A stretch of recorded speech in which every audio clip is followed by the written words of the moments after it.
Okay, thank you, Lori. Good morning and welcome everyone to the 2025 ATP Project Study Report Equivalency Workshop. The CTC exists to make transportation planning, funding, and policy more understandable and accountable. Our workshops can take place in diverse locations around the state so that commissioners and staff can hear directly from our stakeholders throughout California. The workshop agenda is located on our website at www.catc.ca.gov and is also posted in this webinar chat. Live closed captioning is available on this webinar. Please select the Show Captions tab at the bottom of your screen, and there you will find a number of language options to choose from. Any document that the CTC creates can be translated into any language you need. Simply email us at ctc@catc.ca.gov, and we will have them returned to you as quickly as possible. For all of our workshops, we encourage interaction with our stakeholders. There will be opportunity for questions and comments throughout this workshop. We will stop periodically throughout when we reach the question slides to address stakeholder questions and comments. For attendees in the room, please raise your hand if you wish to make a comment or have a question. For attendees on via Zoom, you should see the webinar control panel likely located on the bottom of your screen. There you will find the raised hand, Q&A, and chat tabs. We encourage you to use the raise hand feature as soon as we reach the question slide to give the system time to acknowledge you. Commission staff will let you know when it's your turn to make your comment. Once you have been unmuted, please make sure to state your name and your agency that you are representing.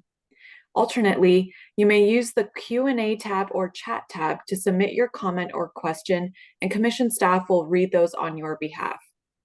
As a reminder, each registered attendee through Zoom is provided a unique link or phone number to access this webinar. These should not be shared with other participants, as this can create confusion for staff when making comments. Please do your best to be concise, and please make sure that your comments provide new information. If you face any sort of technical challenges throughout this webinar, please reach out to me through the chat tab and I will do my best to help you. Thank you so much for joining us. Okay, thank you, Alika.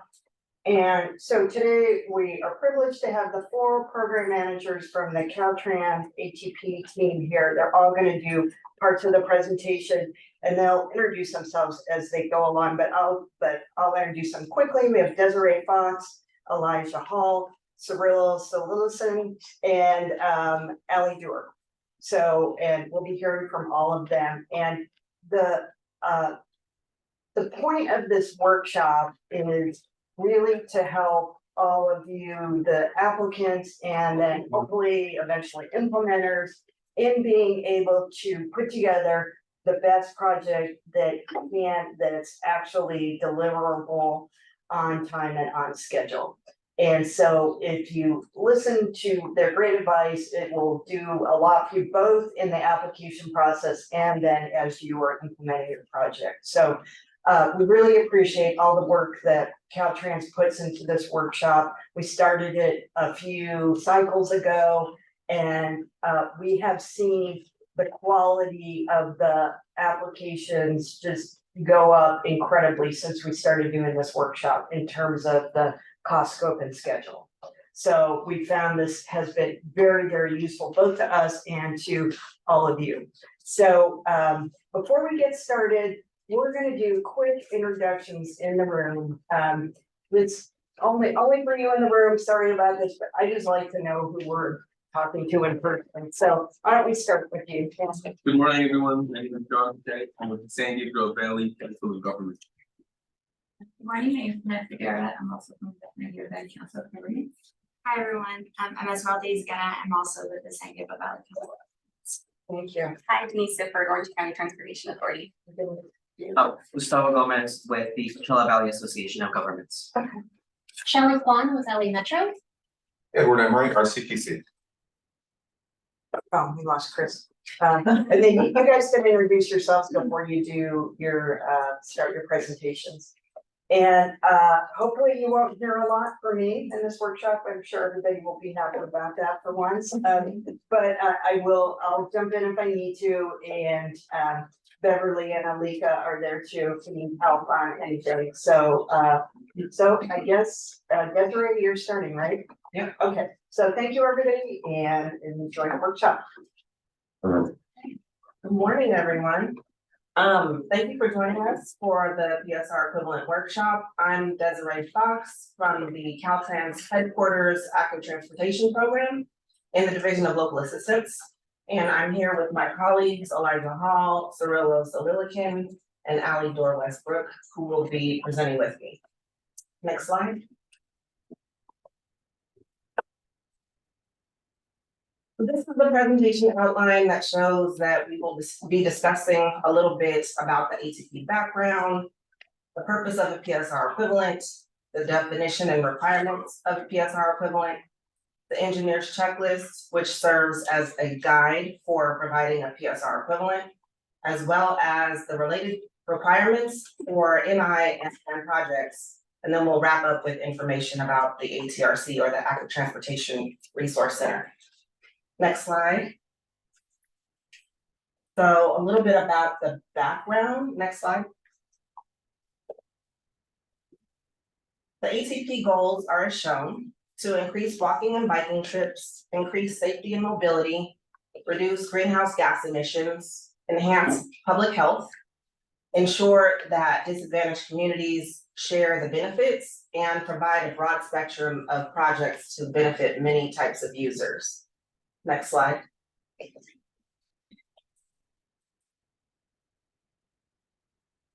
ATP has 5 basic project types.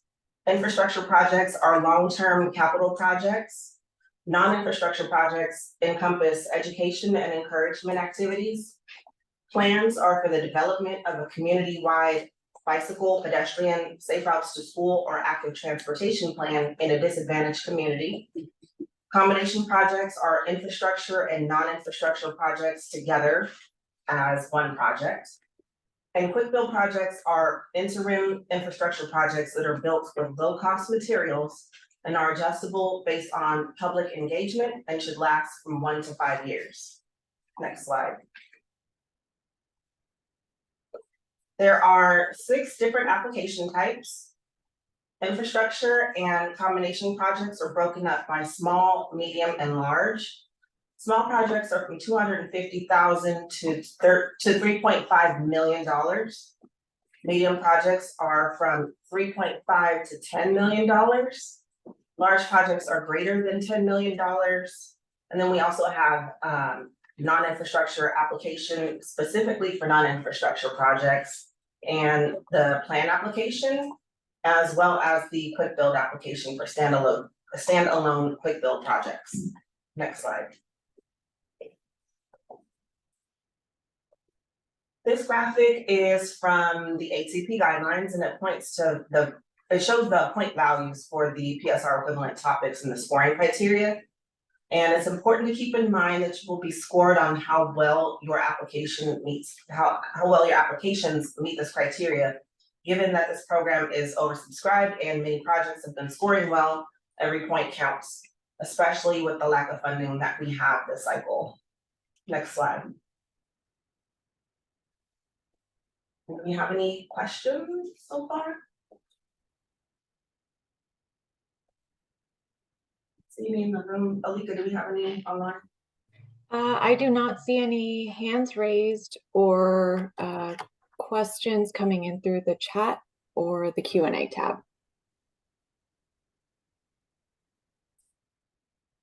Okay, I guess we'll move on to the next slide. Actually, we just got one comment asking if we can go back to the last slide. Okay. Brianna, let me know if you have a question regarding this slide. You can also raise your hand and I can unmute you. We have another question asking if the PowerPoint slides will be shared. So all of these workshop materials today, the recording, the presentation slides will all be posted on the Commission's Active Transportation Program website. And Desiree, I believe you guys also posted on the Caltrans ATP website as well. Is that correct? Yes, that's correct. There you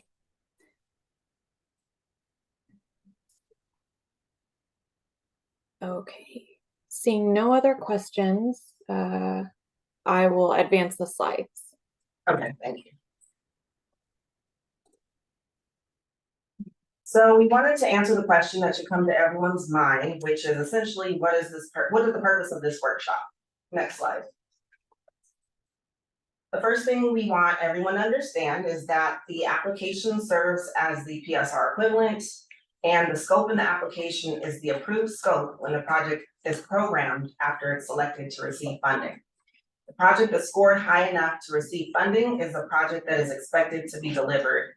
And one of our jobs at Caltrans is to verify that you build your approved scope. A PSR equivalent is also necessary to verify the scope, schedule, and estimated costs shown in the application, and also to verify the deliverability and constructability of the project. And we review the projects at Caltrans to see if the proposed cost and schedule are reasonable to deliver the project successfully. And we also verify that the project can be built in the existing environment, or if there are any major changes needed to the existing environment, and that it's reflected in the plan's cost and schedule. Also note that the ATP guidelines state that a new infrastructure project will not be programmed without a PSR equivalent. Next slide. And so along with the previous information, we don't require the amount of detail to the extent of a typical Caltrans PSR. We just require that enough information be provided to enable us to verify that what is proposed is consistent with the narrative questions as evaluated and scored in the application. We're asking for the purpose and need to be translated into the plans to build alignment and congruency. The plans do not need to be engineered. They just need to be a detailed depiction of what you are doing, along with providing a corresponding cost and schedule that will allow us to check for deliverability, constructability, and consistency with the narrative. Next slide. PSR equivalents also reduce the need for time extensions, amendments, and project failures. The ATP follows the timely use of funds guidelines, and untimely delivery can lead to project failures. When the PSR equivalent work is done upfront, it allows us all to be better stewards of the program funds. And ultimately, what we all want are for the projects to be successfully delivered to the communities. This slide shows some of the trends with time extensions and amendments that can be very time consuming for staff, not only at Caltrans and CTC, but for the implementing agency as well. Here are some of the statistics and trends for the ATP program projects. We have a total of about 1,200 projects that have been programmed in the ATP. About 643 of those projects are active and 504 are completed. And 54 projects totaling $99 million were either canceled or lapsed due to not being allocated before the timely use of funds deadline. The number of time extensions showing are from multiple project phases. So far, there have been 281 time extensions from cycle 1, 235 from cycle 2, 269 from cycle 3, 159 from cycle 4, and 40 from cycle 5. And no projects from cycle 6 have received a time extension yet. There are currently 108 minor scope changes and 15 major scope changes that have been approved. 3 total scope changes that have been denied, and 23 that have been withdrawn, but still require significant staff time for multiple agencies prior to withdrawal. Next slide. Any questions?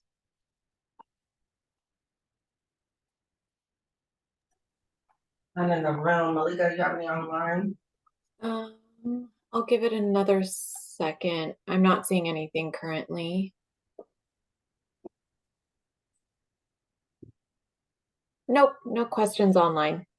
Oh, yeah, one in the room. One question. So when is the PSR due? The PSR equivalent is the same as the application. Okay, so it's due with the application. Yes. we're just giving, everyone the knowledge that they need to know, as far as what it takes to actually be a PSR equivalent. Because we were finding that a lot of applications were coming in with not enough information. So, that's what this training is for. Can you talk more about how it compares to like the traditional PSR? And I just for context, we have like a project that was funded for pre-construction through ATP and then was requesting other state funding for other phases of work where they would have needed like a traditional PSR. So just kind of want to know if at that point in time we would need additional information or if what we have for ATP would be like sufficient to cover that. It should be sufficient to cover that, as far as it being like a programming document. Is this a project that's on the state highway system? No. Okay, then we shouldn't need any more information. If it's a project that's on the state highway system, the Caltrans capital project delivery side might expect more information, but as far as it being an application that is to the level of a PSR equivalent, then we shouldn't need more information. Now, if we get an application in that is not at the level of a PSR equivalent or there's some consistency issues, then we will probably be reaching out and asking for more information at that point. Okay. Next slide, please. Unless there's any questions on that, I guess there is. Okay, so the next logical question would be, what is a PSR equivalent? And so we wanted to do our part by properly presenting the expectations of a PSR equivalent, by defining it and detailing the requirements. Next slide. So a PSR equivalent is an engineering report used to document agreement on the scope, cost, and schedule of a project to be included in a future programming document. Again, the ATP guidelines state that an infrastructure project will not be programmed without a PSR equivalent. Also note that a feasibility study is not an appropriate programming document for an infrastructure project because the scope must be defined and identified and defined. Quick build projects are supposed to be adjustable, so they do not require the level of detail of typical infrastructure projects. Next slide. According to the PSR guidelines, a PSR equivalent must consider consistency with statewide, regional, and local planning. This is a good practice in general, especially when considering your project schedules and the fiscal year you plan to program your funds in. And also consider potential environmental issues, including environmental mitigation requirements and hazardous waste. Next slide. The PSR guidelines also state that a PSR equivalent must include the following: the narrative portion, which includes the need and purpose, the project background and history and discussion of alternative solutions, the cost and schedule, which includes the project costs for each phase of the project and when those phases will begin. The PPR, or the project programming request, is the programming document that shows this information. And additionally, the supporting documents such as the maps, plans, and cross sections that support the project description. Next slide. So those three larger headings or items that were mentioned on the previous slide all need to be consistent with one another. So the scope in the narrative must be consistent with the maps and plans and support what is found in the cost and schedule. And when those items are not consistent, it's difficult for us to verify the intended project scope. Next slide.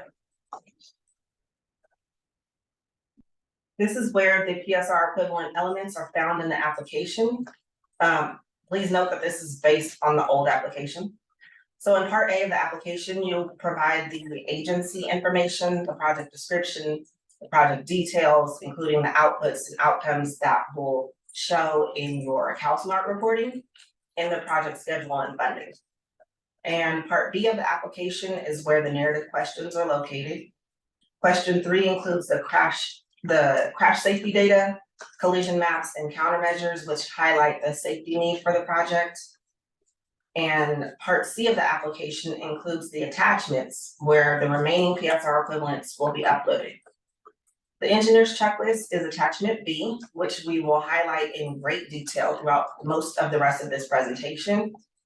Attachment C is the project location map. Attachment D includes the project layouts and plans and also the cross sections, which should show the existing and proposed conditions. Attachment F is the project estimate, and additional information can be added to attachment K, such as the warrant studies and guidance when needed. And if a project is adding a traffic signal or additional narration and documentation. The items highlighted in yellow on the slide are all found in the engineer's checklist, which we will discuss next. Next slide. Questions?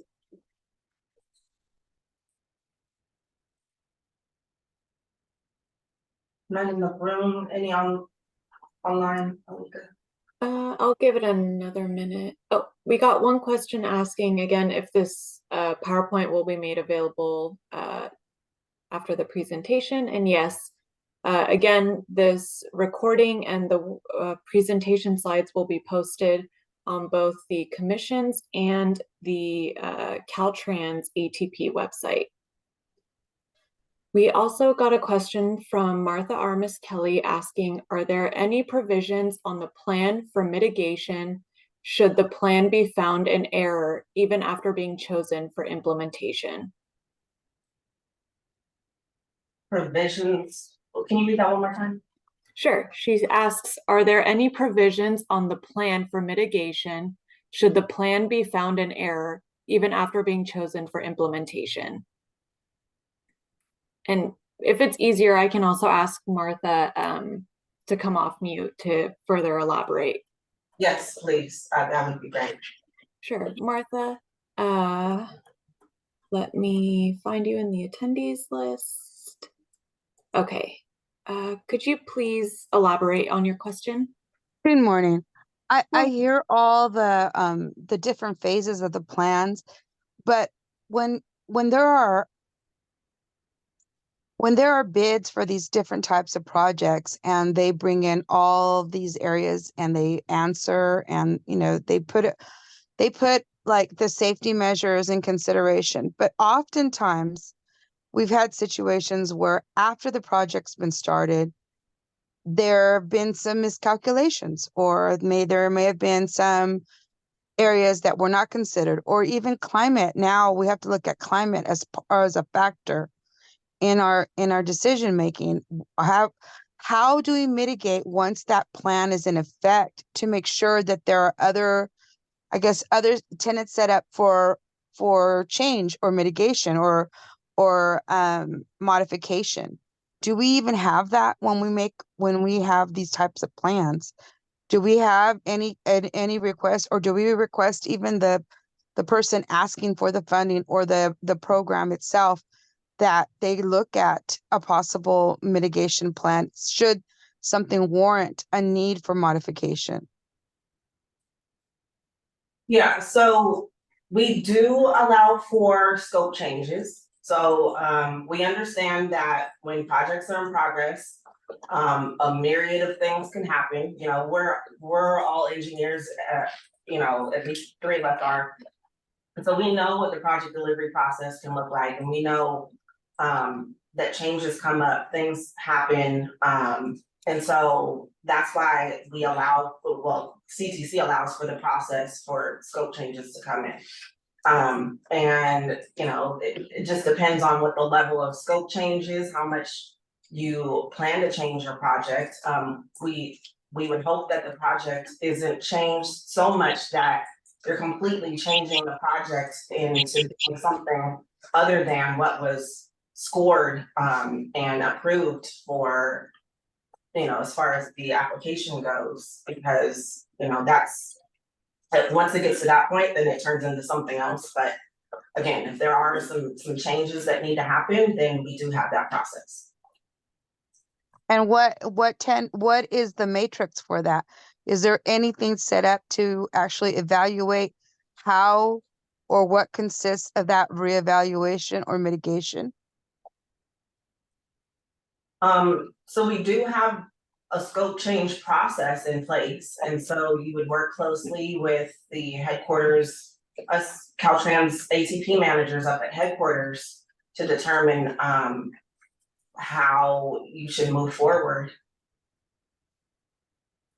And I'm asking this really as trying to understand how the process works, because this we're talking right now about ATP, but does this go across all areas in Caltrans for all projects, or is this just something that you have set up for ATP?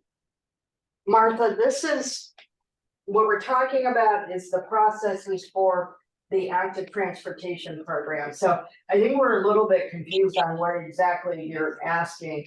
I'm confused. No, I don't mean to confuse you. It's just that I'm trying to understand.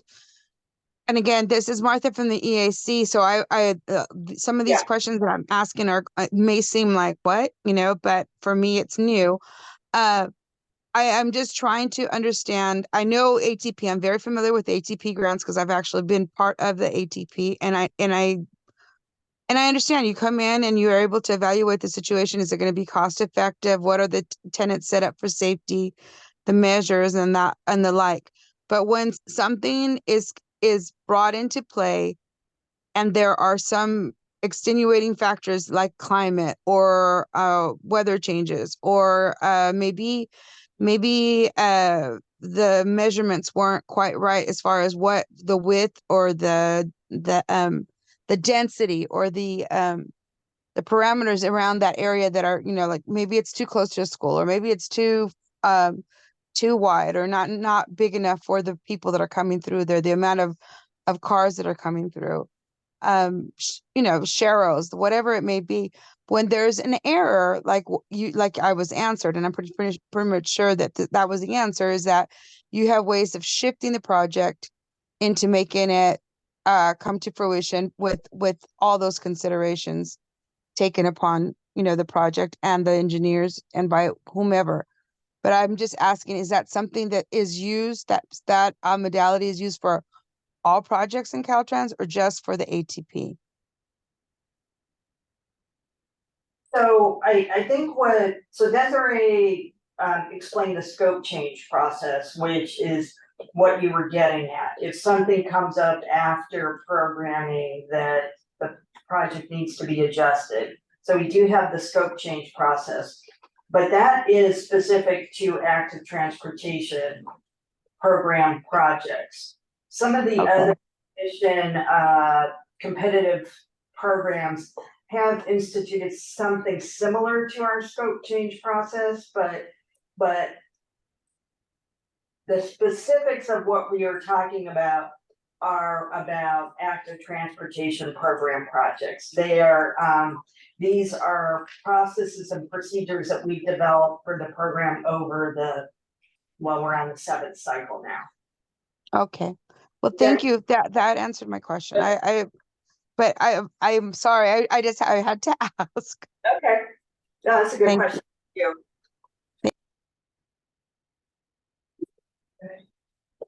Alika, were there any more questions? Yeah, we got another question asking, you mentioned that this PSR equivalent doesn't need to include full engineering design. So can you elaborate more on the level of detail expected for attachment E, which is the plans and cross sections? Yeah, that should be attachment B at the time, but that might change. But yes, that's what we're doing next. Those will be in the upcoming slides. Perfect. Thank you. That's all the questions we have online. Okay, great. All right, well, that being said, I'm going to turn it over to Elijah to discuss some of the items on the checklist and go into detail about what those requirements are. Thank you, Desiree. Hi, my name is Elijah Hall. I am the ATP manager for District 7, 8, 12. Today I'll cover the engineer's checklist and go in depth on the first 3 items of the checklist, so we'll cover the remaining items. According to the adopted PSR guidelines in the Professional Engineering Act, PSR equivalent shall be prepared by or under the direction of a California registered engineer. Next slide. Here's an overview of the engineer's checklist. The checklist is required for infrastructure projects regardless of size. It is used to aid applicants in preparing PSR equivalent documents and required for program. The checklist should be signed and stamped by a California registered civil engineer who is responsible for the preparation of the PSR equivalent documents. The checklist will serve as a cover sheet for the unsigned, unstamped PSR equivalent details and ensure the following. All items are included in the application. The PSR equivalent documents are free of critical errors and omissions, and therefore allow the application to accurately be evaluated and stored. Furthermore, clear and concise details will help evaluators and CTC staff better understand the project. Next slide. The checklist include the following items, and the engineer of record should check to ensure the following PSR equivalent documents are included in the application. Item 1, project location map. Item 2, project layout and plans. Item 3, cross sections. Item 4, project estimate. Item 5, crash safety building collision maps, countermeasures. Item 6, project schedule, funding, and programming requests. Item 7, which is only if applicable, warrant studies and guidance. Item 8, additional narratives and documents. Next slide. Any questions? So they can let me know if there's any questions in the chat.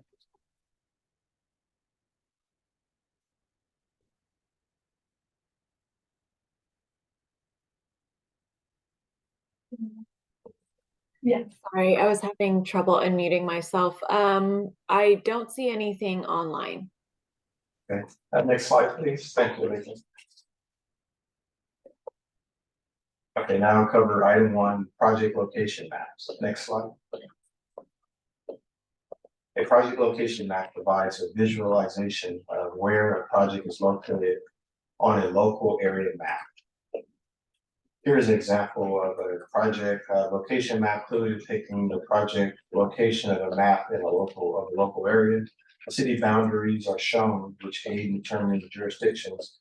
Also included are the north arrows of the map and a regional map for reference. Next slide, please. Here's another good example of a project location map. The state map is used for referencing the regional map, which directs the viewer to the local map with a north arrow. Boundaries and project locations are clearly shown. Next slide, please.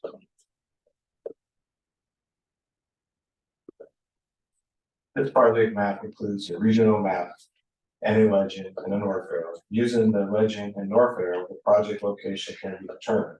The trail project is located within Caltrans right adjacent to the southbound lanes of Highway 101. This project will require coordination with Caltrans. So this coordination effort should be captured not only in the project plans, location map, but also in the schedule and the estimate. Next slide, please. Here's a good example of a map with a regional map, a legend, scale, north arrow, symbol. However, the map shows multiple projects without clear project boundaries. Too much unrelated information is shown. If the segmented project or future projects tie into the proposed project, it should be shown, but unrelated projects should be omitted from the project location map. Next slide. Here's a list of lessons learned after reviewing applications for multiple cycles. Here are the simple lessons learned. Use clear maps, no photos or images from the internet. Identify the project boundaries of project locations. Legends, region maps, the north arrow or symbols are helpful in identifying the project and attributes. Next slide, please. Any questions? I'll give online another minute to see if anything comes in. Okay.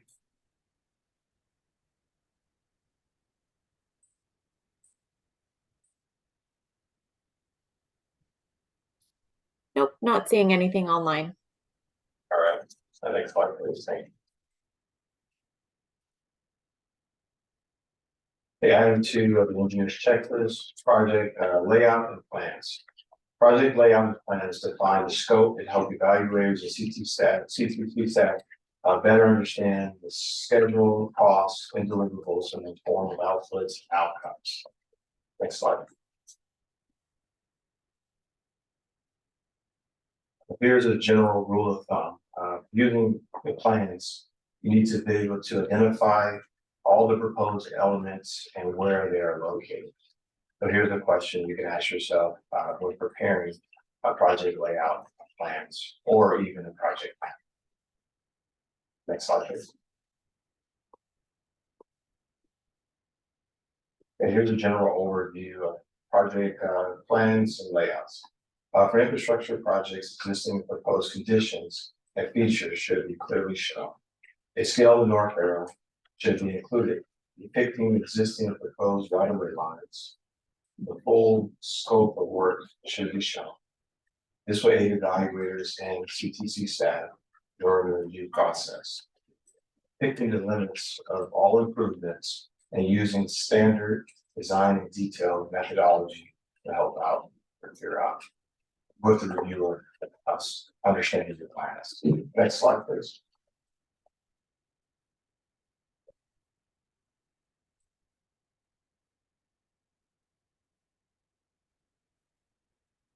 Next slide, please. Okay. The top project layout includes existing conditions and proposed work. The right-of-way lines are shown on the sheet. The bottom project includes a legend, which is helpful during the scope of defining the scope. However, a cross-section and the right-of-way lines are missing from the top project. I will cover the cross-section requirements after item 1's layout plan, project plans and layouts is covered. Next slide.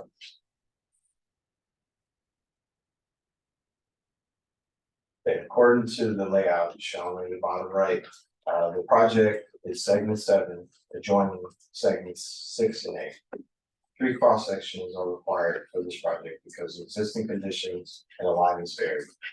If the alignment were straight and the existing conditions were constant, then a single cross section would be sufficient. Next slide. This project layout sheet has an excellent legend, which includes proposed infrastructure improvements and non-participating items. The layout sheet has a line for the bike trails and a bike path, too similar and difficult to differentiate. The color and patterns should be changed. I would suggest for this project, one line is changed so that we can understand which, and the reviewers can understand which item is which. The lines for the pedestrian scale street lighting could be used to eliminate street lighting. Your estimate street lighting. However, the estimate must include the breakdown. The items that are not part of the project should be removed from the layout sheet. And that includes the non-participating items shown in the order right corner. Next slide, please.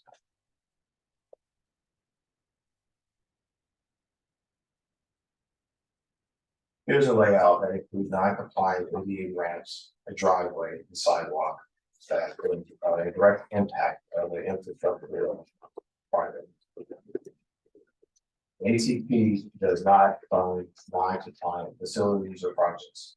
Using a project map or a location map like the Google tool, one could identify potential design conflicts, and the map could be used to create a project overlay for the layout. Next slide, please. Here's another vantage point of the same project, showing the existing conditions. The project consists of a 5 block sidewalk and median improvement. This application includes estimates for right of way in an amount of $2,000. As you can see, such improvements to the area will render the garage and possibly the stairs unusable, and the owner would have to be compensated for the loss. The total amount that's included for this proposed work is $697,000 in the engineer's estimate.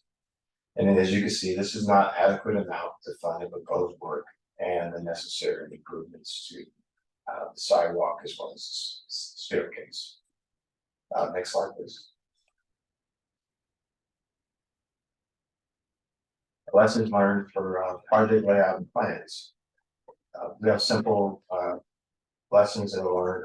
Clearly identify crosswalks, locations, lanes. This applies to new and existing crosswalks. Clearly depict the layout and locations of the trees and utilities. Display existing and proposed improvements. Clearly identify the type of bike facility and the limits of each facility. Indicate which side of the road that the facilities are located. Clearly identify sidewalks, curb ramps, curb extensions. Locations should be specified in the project layout plans. The type of curb ramp as well as the width of the sidewalk could be shown on the plans. Clearly show the project limits. Label all streets. Include the entire project. If you have multiple locations, show plans for each location. And the table will be helpful if there's over 5 or 6 sheets that for multiple locations. Next slide, please. Any questions? Elijah, before you go on it, and sorry, Alika, No, go so ahead. we have a lot to get through today, but I want to make sure everybody knows that it's okay to ask questions. It's really important that you do. This is a great opportunity for you to hear directly from the Caltrans engineers and planners that have a lot of expertise on ATP. They've all seen a lot of applications and seen a lot of situations. So please use this opportunity to ask them questions. I told them they were going to get a million questions, and we haven't had very many, so they're going to be like, Lori, you told us we were going to get a lot of questions. So yeah, please don't be shy to ask questions. Okay, so we actually have 2 hands raised. So Kat, go ahead.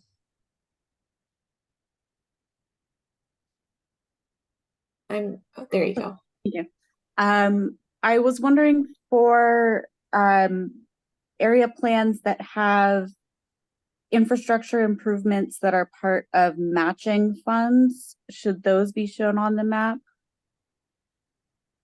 Yes, those improvements should be shown in that as well. If they tie this or the proposed project, it should be shown. Thank you.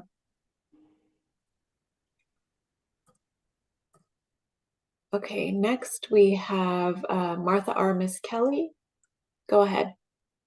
Hi, first of all, I really appreciate you listing all those different areas of discovery as to how they may not work as a project, because sometimes we as community leaders and community members, we want things done, but we don't really understand why those things can't come into play, and what are some of those considerations that might not be accepting of our proposals. So I appreciate you putting that in your presentation.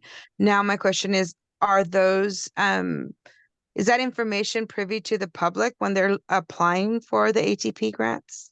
And if it's not, how can it be implemented? So the projects, when the projects are put together, they should be put together by the agencies, and an engineer should be looking at this. I mean, should be putting, helping at least put the applications together. And from our knowledge, engineers, this is a lot of this information is information that a lot of engineers should already know when they're putting their projects together. But we do provide this checklist in the application, and we provide all this information online as well. Thank you.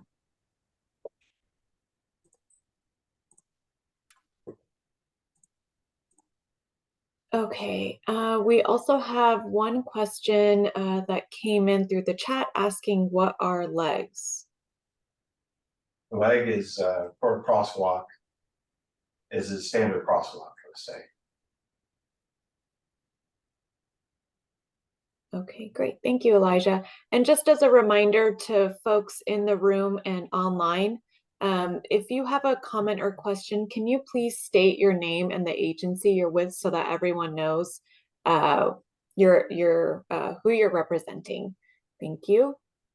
And then let's see, we have another hand raised that came in. Derek, go ahead. Good morning, everyone. Derek Towers with the City of Ventura. Maybe I just didn't quite understand, or maybe you could just expand on this a little bit more. So in the past, we've used the maps to kind of paint the story of connecting infrastructure and how this new improvement may benefit our network from a broader perspective. In that case, how would you suggest in the application we visually show those kind of connections and not muddy the map like you were pointing out? Yeah, I think the segmented projects or adjoining projects should be shown clearly, but just too much information is not helpful. We should summarize what those projects consist of and how they tie into the proposed infrastructure project. So, Yeah. do we have a limit on the number of maps that they can put in there? No. I don't think so. So if, I think what you're saying is that, because we do like to see the destinations and how, you know, through this project, people are gonna get from here to there and wherever, but like Elijah's saying, be careful that it's not too crazy all over the place. But so that may mean if it's starting to look that way, maybe you need to split it out into different maps. Yeah, scale it appropriately. I would also say, you know, add some information on your maps, you know? Yeah. Highlight where the project is, highlight where other projects are, but you know, make sure you let us know what project is being funded by the ATP. What project you're requesting funds for and where it is. Yeah, and Alika and Beverly might remember better, but we've also seen maps that they made it a little bit clearer by they do like blow ups, you know, like you can point to something and then you do a blow up either on the map or somewhere else that you can refer to it. So there's not so much information all on the one map. Did I explain that well, Alika or Beverly? You probably know what I'm talking about. Yeah, you're talking about how they have like the multiple pages and they, you know, kind of focus on different aspects of the project within each map. Yes, we've seen that. So one will show the general project area. The next one, the next map will identify key destinations. Another one will show transit routes. So that's totally acceptable. Yeah, but you are totally right, Derek, that the maps are very useful along with the pictures and narrative. They should all work together to tell the same narrative of your project. Great, thank you. Hi, John Bishang with the San Gabriel Valley Council of Government. So pictures are acceptable to include with the maps and the cross sections? Pictures are, yeah, you use it as a layout template. It's an overlay template for layout as well as a cross section. Okay. Yeah, we have a separate section just for like individual pictures, but yeah, like Elijah was saying, you can use like aerial maps and whatnot to display what it is that you're trying to show as far as like the layouts and plans and cross sections are concerned.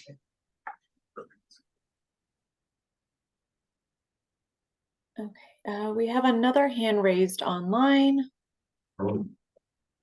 Brandon, go ahead.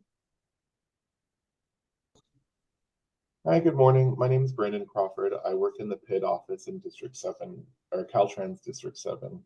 One of the main are you able to hear me? Yes, we can. Okay. One of the main reasons why I joined this training was actually in response to an issue that we ran into with one of the cities in our district, where they were approved for ATP funds using the project study report equivalency. And usually my office doesn't really deal with applicants who have received this funding. Most of the time I'm dealing with engineers in my office writing PIDs in-house for shop funding programming. But we ran into this, or we do sometimes work with local agencies who are trying to program funds for projects that intersect or are on the state highway system. And so I, based on all of the presentations that you've shown, like it seems quite clear what it will take for an applicant to be able to receive ATP funds based on all of the these new guidelines that you've shown. My question and or concern is about after people are awarded funds using the project study report equivalency, because the city that approached us, they were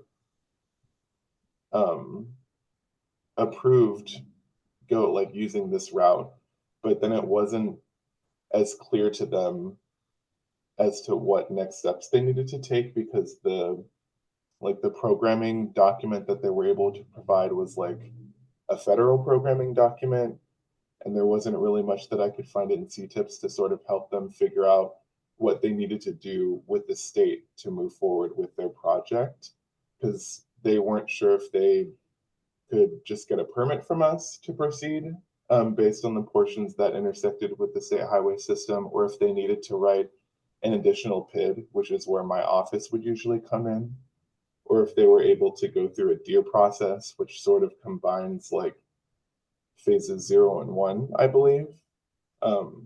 So is there going to be more guidance about the next steps after the an applicant is approved with the project study report equivalent? Because that was more so the issue that I ran into when dealing with the city that was approved through this process. It just wasn't super clear to them, and to me, it looked poorly on us that we didn't have more concrete information to provide for them. I would say that would come from the capital side. We're in local assistance. And so that would be something to bring up with capital staff, like maybe with traffic operations, with project management. And I can add to that too. During the application process, we encourage the agencies to reach out to Caltrans if they are within the right of way or encroaching within the state right of way. And at that time, that's with the district. Reach out to the appropriate district.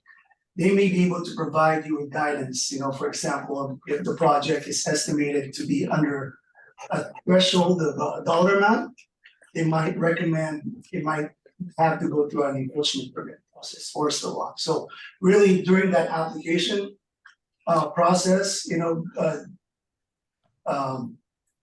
coordination is really, really important with Caltrans districts if they are engaging with the state right away. Yeah, we also have a form too when projects encroach on the state highway system. It's called the State Highway System Project Impact Assessment Form. It's a form that is required to be completed and included in the application.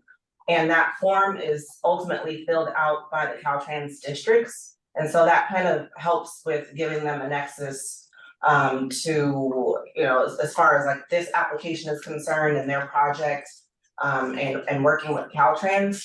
But again, like Cirilla was saying, it's better to start those conversations for the agencies to start those conversations with Caltrans earlier rather than just waiting until that form comes in for them to apply. And sorry, what was the name of that form that you just mentioned? The State Highway System Project Impact Assessment Form.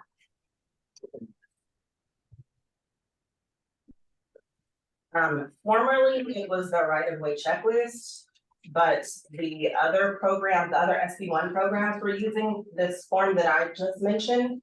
And so we've incorporated it with the ATP as a last cycle. Okay. All right. Thank you for answering my question.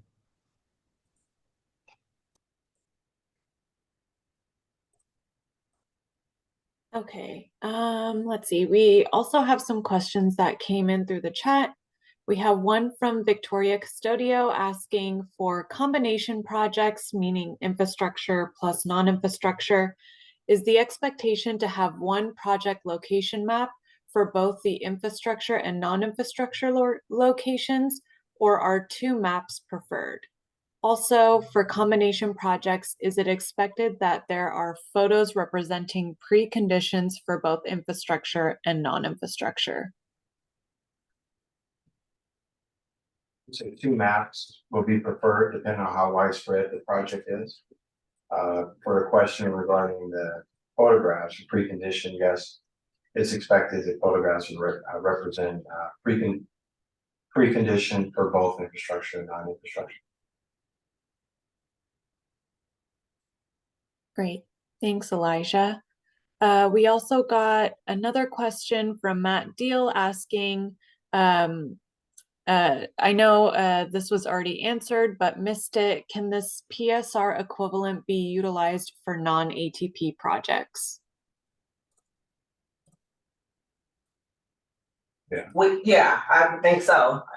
I'm sure it depends on the program though. And the program might have their own specific requirements, but this should be pretty universal. Okay. And the commission, we do have PSR guidance, and I think it's on our webpage somewhere. I'm not sure exactly where. Alika, maybe we could find that and post it in the chat, but that will be updated soon because it's pretty old. It's linked in the slides. Oh, is it? Yeah, okay. Yeah, I was in some of the former slides, the ones that I did. The adopted guidelines apply for ATP as well as the STIP. Great, thank you. And actually, I apologize. Matt Deal's question is the following. What are the PSR requirements for quick build projects?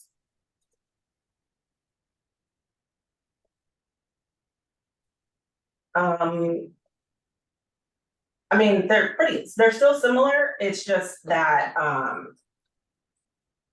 you know, there'll probably be multiple configurations. We won't be kind of scrutinizing it as much as we would if it was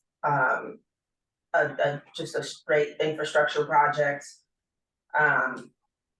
We just would allow for more flexibility is all, especially because a lot of times we'll say, you know, if you're gonna put in curb ramps, tell us exactly where the curb ramps are gonna be, what corners, what legs for the crosswalks, things of that nature. So, but for a quick build project, you know, those items can change. I mean, you know, as far as like where some of the infrastructure is gonna be placed. So hopefully that answers it. It's just a lot more flexible. Yep, thank you, Desiree. And then we got one final question. I'm hoping, Desiree, you will be able to provide this. And I apologize if I'm mispronouncing your name. Giovanna Johnson from City of Orinda, asking if you could provide a link to the State Highway System Project Impact Assessment form. I'll look for it. Okay, thank you. And then also asking, should the form be submitted for all projects within Caltrans right away or only ATP projects? So this form is for SB1 projects, including the ATP. I don't know if other programs require it. It just, again, it's dependent on the program's requirements. So we can't speak for every program. Yeah, each program should have its own guidelines. That should address this for that particular program. Great, thank you. And it looks like Victoria Custodio actually provided a link to that form. Thanks, Victoria. With that, I'm not seeing any other questions or oh, just kidding. We received another question online from Jennifer Rodriguez, Fresno Council of Governments. Is there any assistance available for smaller cities to help with this process? Yeah, I don't know, did you want to? So, we have our local assistants, the district local assistants, they're always there to help. I know there's like technical assistance with, you want to mention that? Yeah, so with the APRC, we can provide some technical assistance. We don't have a consultant contract for this cycle, but we have a number of new staff that are ready and able to help smaller agencies applying. So, Alika, maybe Jennifer could explain better exactly what she means. Does she mean the engineering parts of the application, or what is it that she's specifically wanting assistance on? Yeah, Jennifer, I just unmuted you. Oh, good morning. Morning. Yeah, I would hear me. Yeah. I was asking specifically, for assistance throughout the PSR equivalency. Like, I guess the engineering components, if some of the smaller cities might be understaffed, or they might not have specifically an engineer maybe on hand even that can help complete this process. Is there any assistance? But I know you guys did mention the district local assistance can help with that. Is there any other assistance that's available? As far as like creating plans and whatnot? Is that what you mean? To what level, I guess? Well, yeah, I guess with the creating the plans. Yes, I may have misspoke. Apologies. So the Active Transportation Resource Center is really focused on non-infrastructure and plan assistance. But this is something for us to consider as a future technical assistance. Right. Yeah. We don't have we don't have something to that level. We can help out with questions, but we don't have staff to actually, do the work unless maybe you're partnering with. I mean, I would suggest maybe they can partner with another agency, maybe like a larger county. If it's on the state highway system, they can partner with Caltrans, capital staff. I don't know, any other suggestions with that? Yeah, that's we do not have a funding for that. Those are the program. Yeah, I know. I mean, I think that would be difficult. Yeah, thank you. Thank you. Thanks, Jennifer. Okay, not seeing any other questions or hand raised at this time. Really, then we can move on to the next slide.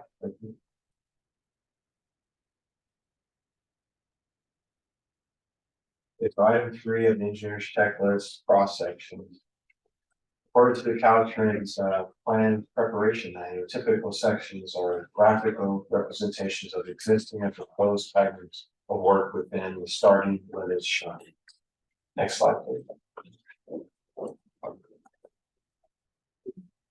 Here's a general overview of cross sections. A cross section must show existing and proposed conditions. Cross section should reference horizontal dimensions from the alignment or station line. This is standard design and detail in practice, and it can also be found in Caltrans plans preparation. Changes to the cross section along the project limits must be shown in dimension.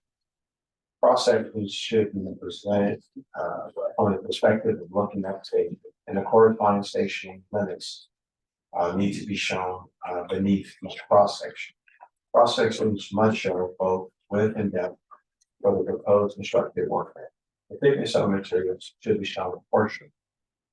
This requirement is applicable for roadway line as well as sidewalk and pathway widths. Now we'll go over a few examples of cross sections for some ideal ATP projects. Next slide, please.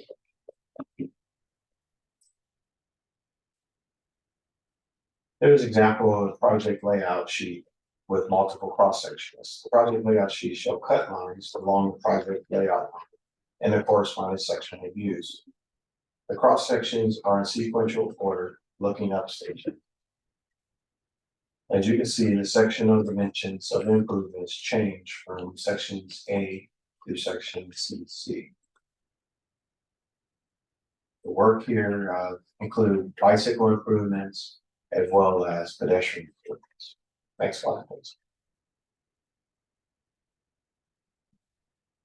Here's another example of a cross section of a project which is narrowing the overall roadway to accommodate a class 1 multi-use pathway. Cross sections for the existing proposed conditions are clearly shown. Since the existing and sidewalk widths will be changed and multiple cross sections may be needed to depict the sidewalk as well as pedestrian improvements. Next slide, please. Here's an example of the cross section from a layout sheet for a bicycle and pedestrian improvement project. Based on the existing conditions, multiple cross sections are required. The cross section is for a typical section and does not consider existing conditions. A cross section with the existing condition is needed. After viewing the project limits using Google Street View, it was determined that a retaining wall and additional sections of sidewalk are needed for this improvements, for the proposed improvements. Curbs and gutters shown in the typical cross section above indicate that a storm drainage system may be needed for proposed modifications of the roadway. If a drainage system is needed, the estimate should include the line. The only way to complete the design and detail projects is to take sectional views at a location which the roadway changes and design improvements accordingly. Next slide, please. Here's another example of a cross section from a layout sheet with a single typical section for proposed bike and pedestrian improvements. The cross section needs to be labeled as existing and or proposed. Additional cross sections are required to depict both conditions. Based on Google Street View, which is shown below, the proposed project does not look like it will fit within the existing roadway section. The existing right-of-way and the roadway widths are unknown and not verified. The roadway right-of-way acquisition utility complex may be eligible, if not considered in the PSI documents. If the required project phase or activities are not considered in the PSR equipment, then this may impact the project delivery. All items should be reflected in the schedule and estimate. Ultimately, the existing and proposed conditions need to be shown in every cross section or shown independently. Next slide, please. Lessons learned for the cross sections. Show existing conditions, how they would be changed for the project. Existing proposed sections can be displayed on the same or separate cross sections. For varying cross sections, show the depth of material with proposed construction work. Show the right-of-way lines and existing utilities. Show the proposed improvements within the existing facility. Right-of-way lines shown in cross sections does not replace or supersede showing right-of-way lines in the way. And lastly, always follow the standard design and detail practice. And Caltrans design is as well as plan for preparation matters can be utilized for cross sections as well as layouts and project views. Next slide, please. Any questions?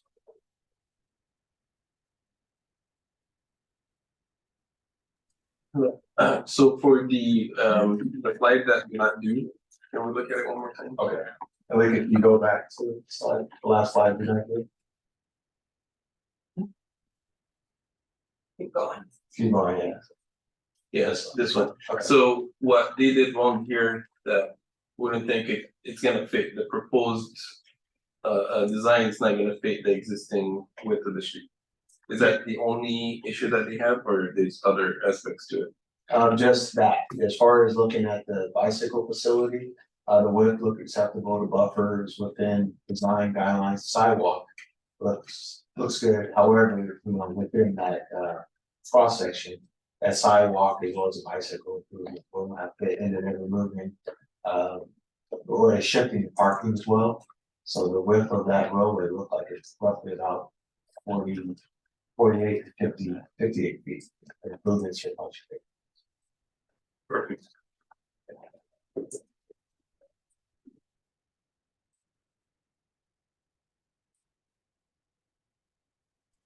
I'll give it another few seconds online.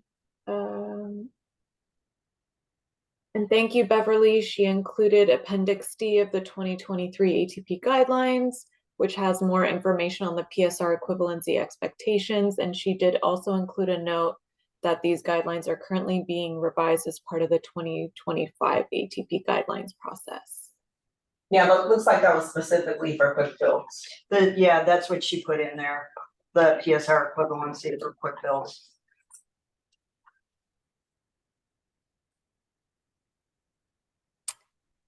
Not seeing any hands raised or questions come in online. Okay, thank you, Elika. So I'll pass it over to Cyril. Continue on with that. Thank you, Elijah. Good morning, everyone. I'm Cirillo Sololigan. I am the Caltrans headquarters ATP manager for District 6, 9, 10, and 11. And I will be walking you through the remaining engineers checklist items 4 through 8. We'll begin with the engineer's estimate, which is every engineer's favorite task because they get to take out their Casio calculators. So fun, as shown in that photo. I know I do. The project estimate is Part C, attachment F of the application. Next slide, please. Okay, my goal here in the next few slides is to clearly walk you through what is expected and the items to consider during the preparation of the project estimate. On the right of the screen, there are a few snippets of the current project estimate template. This will be provided in an Excel spreadsheet. This project estimate template must be utilized for all infrastructure applications. For reference, there is an instructions tab that will take you to a sheet which provides additional guidance for completion of the project estimate. The first section of the project estimate is where you can input project information and the information of the licensed engineer responsible for the estimate. Licensed engineer must review the information presented in this estimate and verify that the items are consistent with the other elements shown in the application. For example, the provided maps and plans.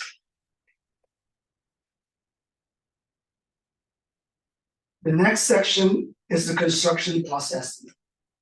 The construction cost estimate must utilize the appropriate unit and unit costs. Keep in mind to add escalation costs to account for the scheduled year of construction. Only certain items can be shown as lump sum. For reference, there is a tab at the bottom of the spreadsheet that will take you to a sheet that shows allowable lump sum items. This section also allows for non-ATP eligible elements to be included in the overall project as non-participating costs. In addition, work to be performed by the California Conservation Corps or local corps can be inputted here. Construction contingencies are also inputted in this section and should reflect the level of the estimate. Some agencies may have their own guidelines on contingency percentage based on project phase. For example, contingency for a Caltrans capital project typically falls within 20 to 25% for a PS5 level estimate. So check with your agency. You may have some guidelines and use those based on the level of the estimate.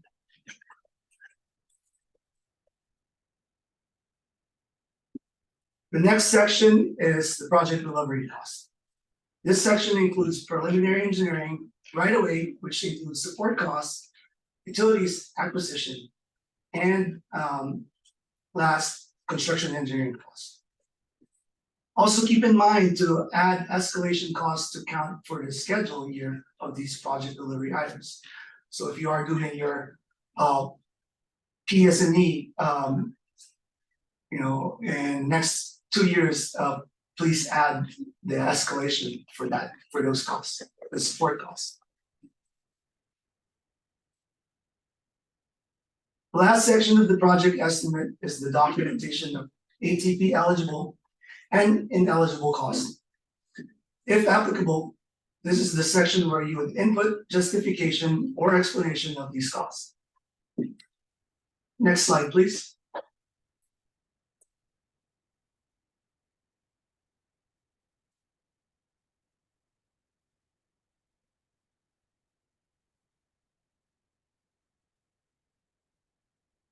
Here's a good example of a project estimate that shows the itemized construction costs with appropriate units and segregated ATP eligible and non-eligible items. Under the cost breakdown column, somewhere in the right here, this example shows the percent and dollar figure breakdown of the eligible and ineligible costs. You will be able to input the percent share of the ATP eligible cost item column in the ATP eligible cost item column. And this will then auto calculate the dollar and the percent figures for the next 3 columns. Please note that the ATP ineligible cost items cannot be used as leverage funding. Next slide, please. As briefly mentioned earlier, there is a section for documentation of ATP eligible and or ineligible costs. In the instructions tab, you will find an example documentation of eligible and ineligible costs. The documentation can include explanation for segregating eligible and ineligible items, and can also include justification of including typical ineligible items as eligible items. Let me explain that a little bit more. For example, there may be specific situations where the agency has standards that requires to grind and overlay an adjacent vehicle travel lane for construction of a class 2 highway. And in the estimate, the engineer includes this work as ATP eligible. This section would be the appropriate area to input that justification and explanation. Next slide, please.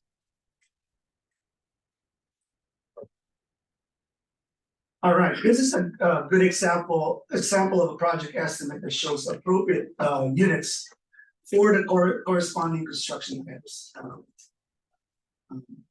Again, please utilize the allowable lump sum items tab at the bottom of the spreadsheet. This will take you to a sheet that lists a number of allowable lump sum items. Next slide, please. Here is an example of an estimate that used lump sum for all the construction items. Please don't do this.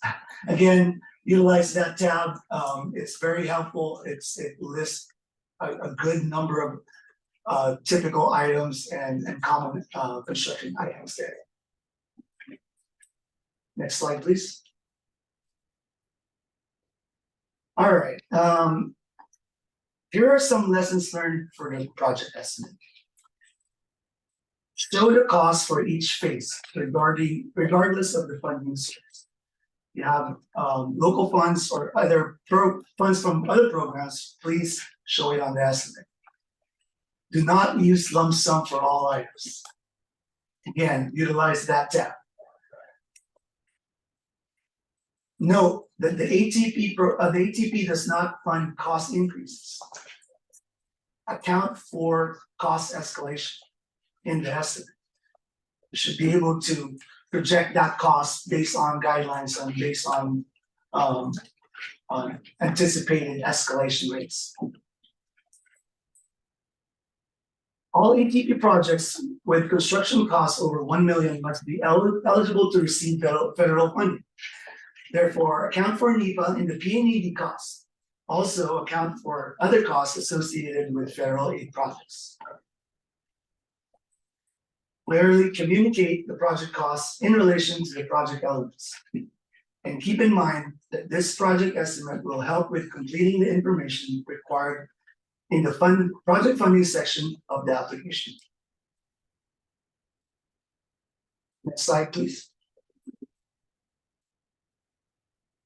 All right, is there any questions for the project estimate?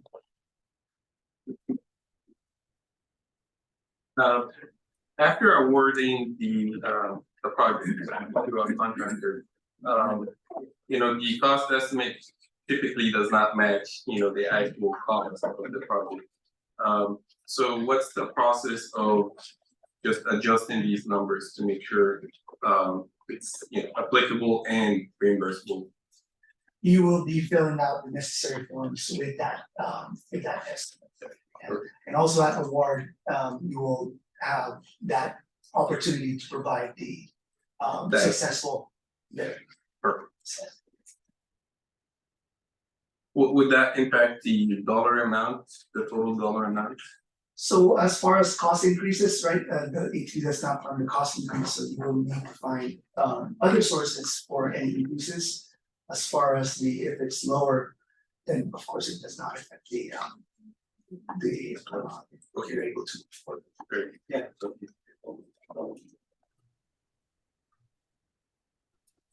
If there are no other questions in the room, Cirillo, we have a couple online. Okay. Okay, great. So we got one question from Celestine Doe asking, what are non-participating costs? Non-participating costs are items that are not within the goals of the ATP. I'll give some examples here. Like if you're doing road rehab for 1,000 some miles in a shoulder widening, that would be a non-participating cost right there. Or maybe you are having to add like certain architectural features in the project.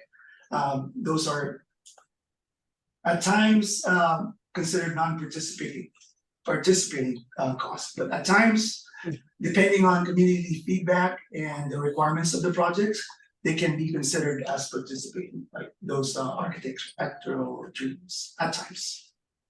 Yeah. Situation. Just to add, it's interchangeable with the word ineligible costs.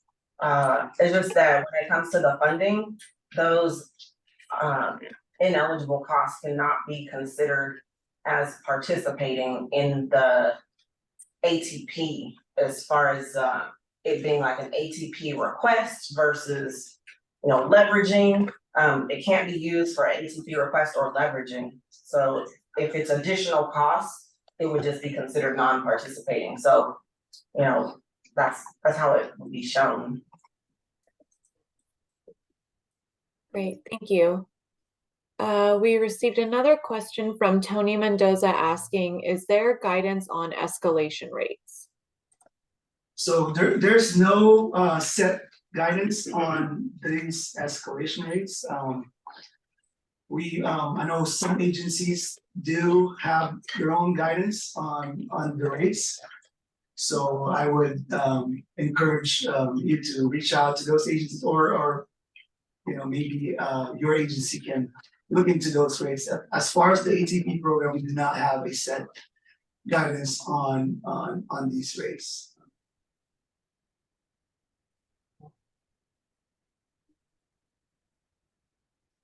Great, thank you.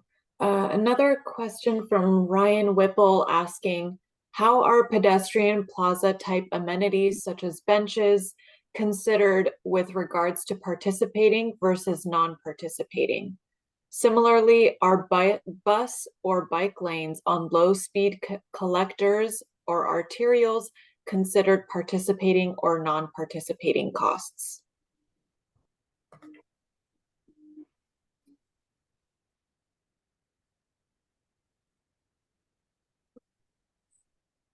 Do you mean it, Oh, yeah, Lori, I was reading it through again. yeah, no, go, Go ahead, I yeah. don't wanna step in if you Oh, want, so. Yeah, Okay, yeah. so, this comes up a lot on participating versus non-participating.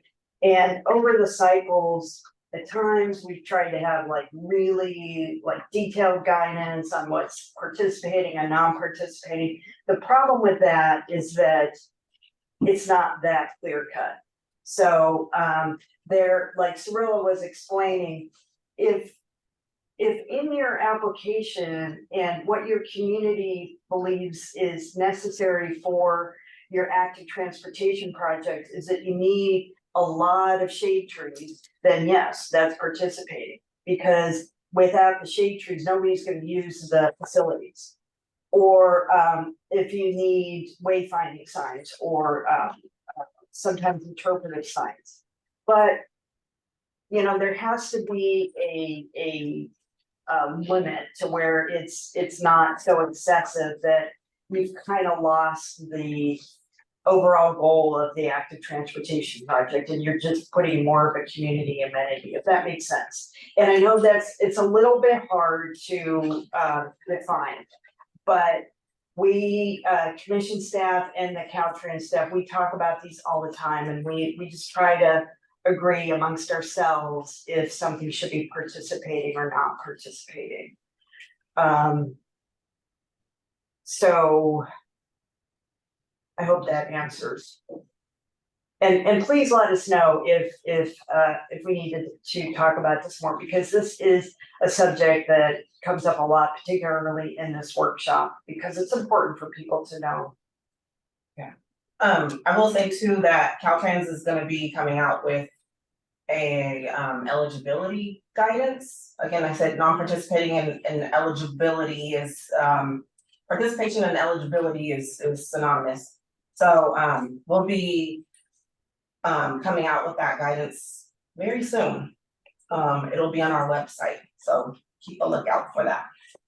And that guidance, again, like what Lori was saying, you know, we're trying to, you know, just guide it and not so much determine it.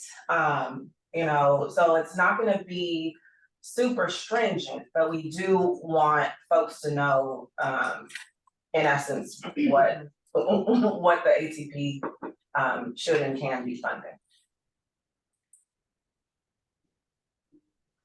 Great, thank you.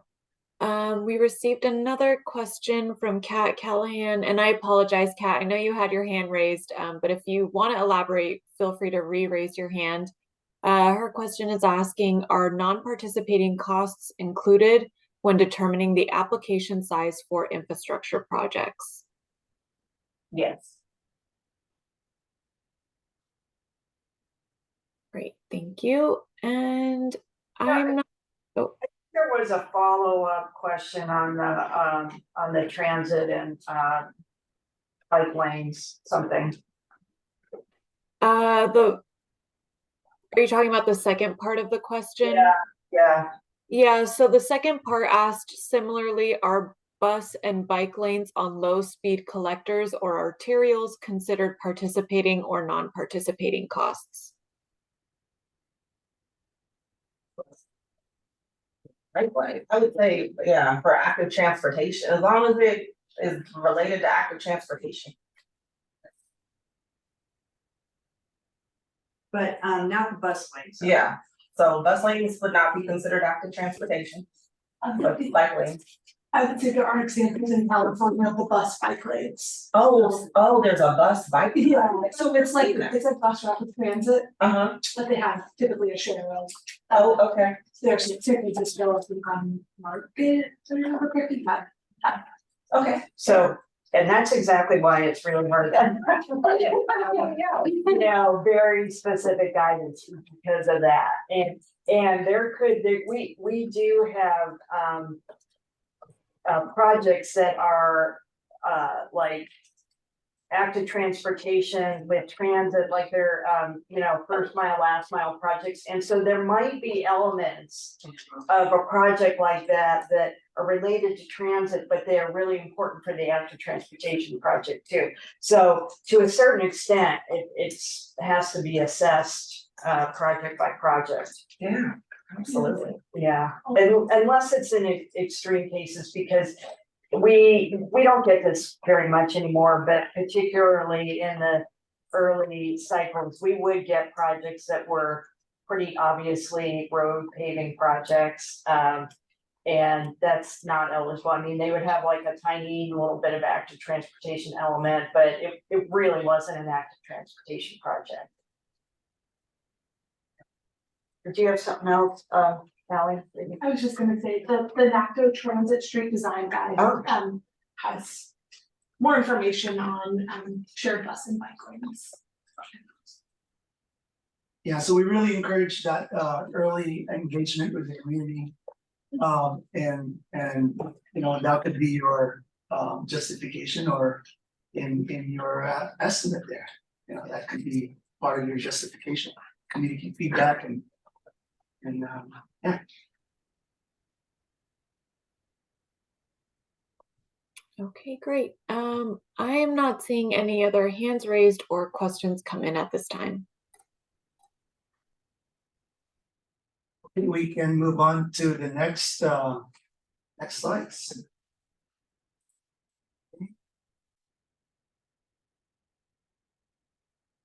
Okay, item 5 of the engineer's checklist is crash and safety data collision maps and countermeasures. These are discussed in part B of the application under narrative questions. Next slide, please.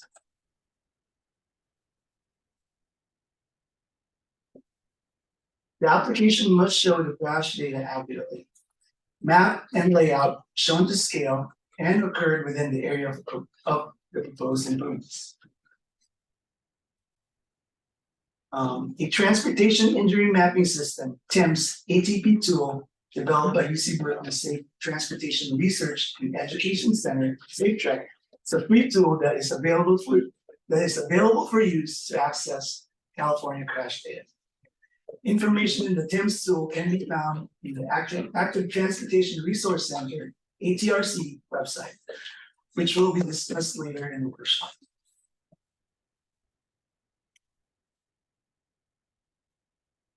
Next slide, please.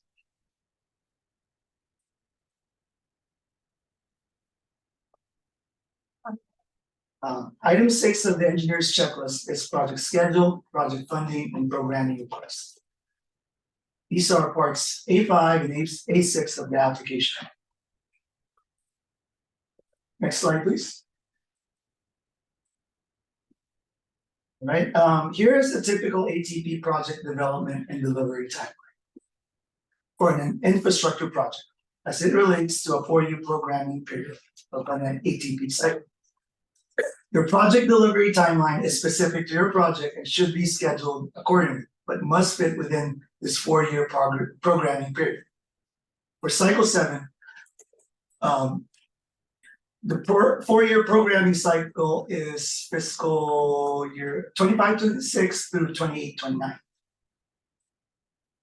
The first phase is the project approval and environmental document, P&ED phase, which typically ranges from 3 to 12 months. The next phases are the plans, specifications and estimate, and the right-of-way phase. These can be performed concurrently and typically ranges from 6 to 18 months. The last phase is the construction phase. This must be completed within 36 months after construction award. Next slide, please.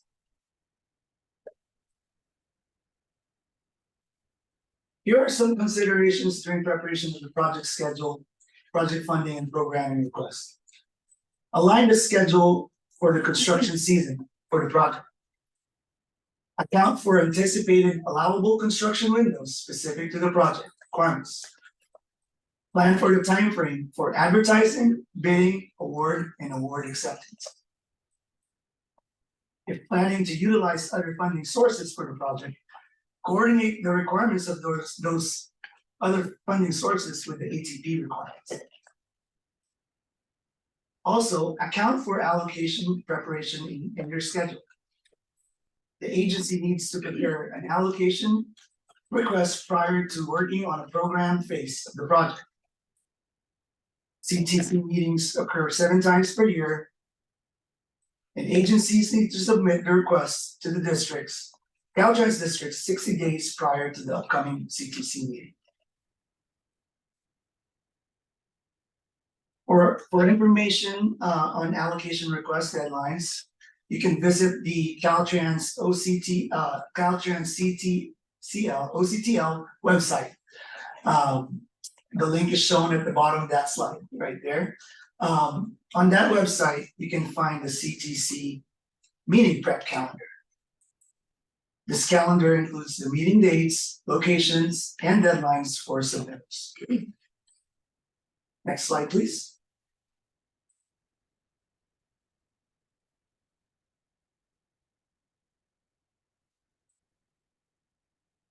Here are some lessons learned for PMUD.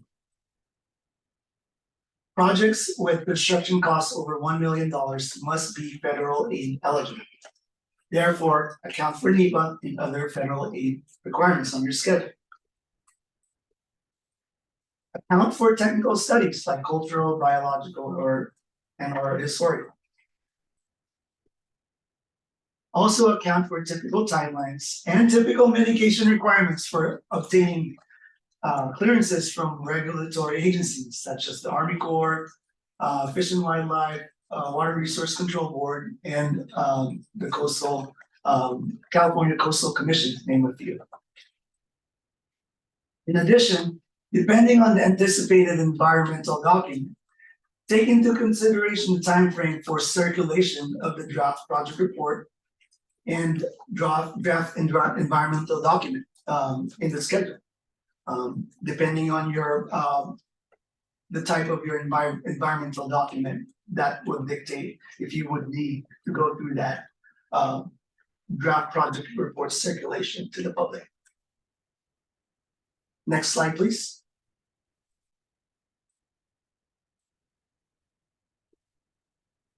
Here are some lessons learned for PSE. Consider project complexity. You anticipate extensive coordination with project sponsors, stakeholders within and near the project limits. Don't forget about drainage requirements, utility and right-of-way constraints and impacts. These are common items that comes up. Coordinate your project with Caltrans if it is encroaching on state right-of-way.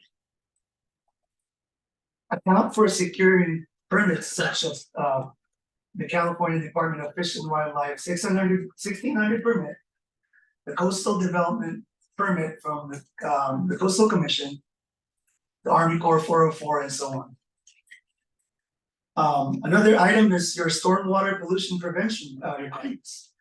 Each regional water quality control board may have specific requirements. Please account for those. Next slide, please.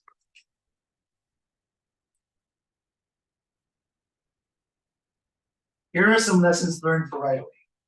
If applicable, account for railroad coordination and typical railroad mitigation requirements. Railroads may require mitigation even if the project limits terminate at a certain number of feet away from the tracks. For example, they might require mitigation if your limits stop within 50 feet of the tracks. So please coordinate early. Consider researching project cost sharing and typical review and relocation schedule with utility companies early in the process. Some instances, the project may require to cover 50% or more of the utility relocation costs. So reach out and hopefully from previous project experience, you would know or have an idea of the cost sharing for these for the utility units. Account for right-of-way impacts and the corresponding schedules and timelines to complete the right-of-way certification. Will the project only require TCEs or will it also require acquisitions? Account for encroachment limits. Projects encroaching on state right-of-way will have to go through the Caltrans encroachment process. Next slide, please.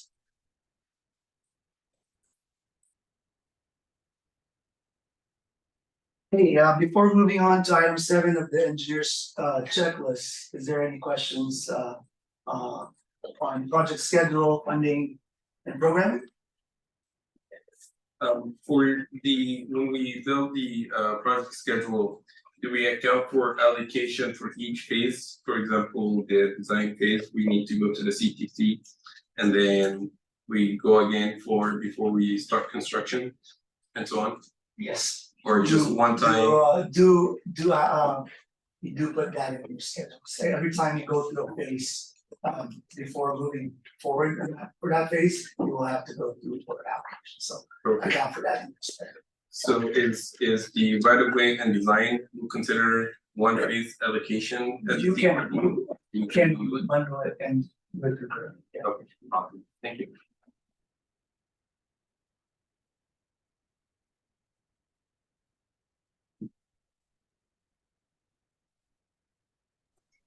Okay, hearing no other questions in the room, we did receive a question in the chat asking if there's a link to the crash data, and Desiree provided a link to the TIMS tool.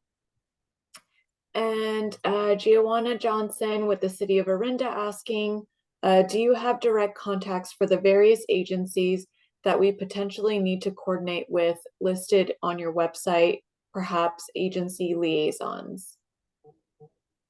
No, sorry, we don't. These are typically, you know, anyone that you would have to contact for any project. So, this isn't like ATP specific. So if you know, worked on projects before in the state of California, in your region, then there should be specific contacts for those specific areas. Yeah, those are determined early on in the process, and of course, additional agencies or can come up during the pre-review process as we're going through the project. So those can come up. Whoever's preparing your PAD should be able to coordinate and identify the necessary agencies and utility companies that you need to reach out to.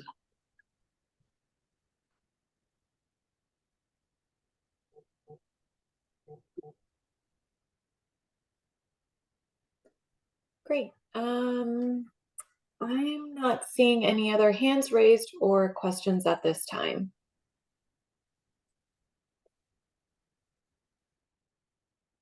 Okay, I think we can move on to next slide, please.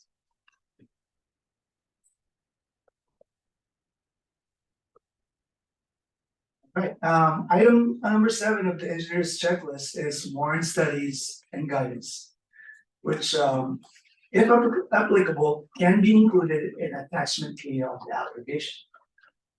Next slide, please. Warrant studies and guidance is required to be included in the application if there's a new traffic control signal for the project. The name and license of the responsible engineer needs to be provided with the engineering study.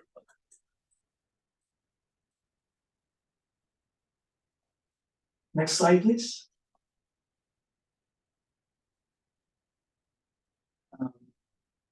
Item 8 is the last item on the engineer's checklist. It is additional narration and documentation and can be included in the attachment K of the application.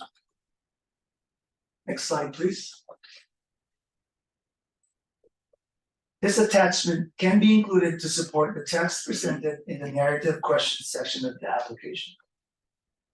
Ensure that the application text in the narrative questions is consistent and supports engineering logic, calculations used in the development of the plans, maps, and estimates.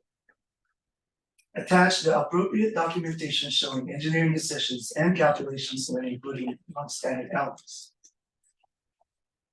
So if there's any other documents or any files that you would like to add in here, this would be the appropriate attachment for it. You know, anything that you want to support your text inputted in the narrative questions again of the application.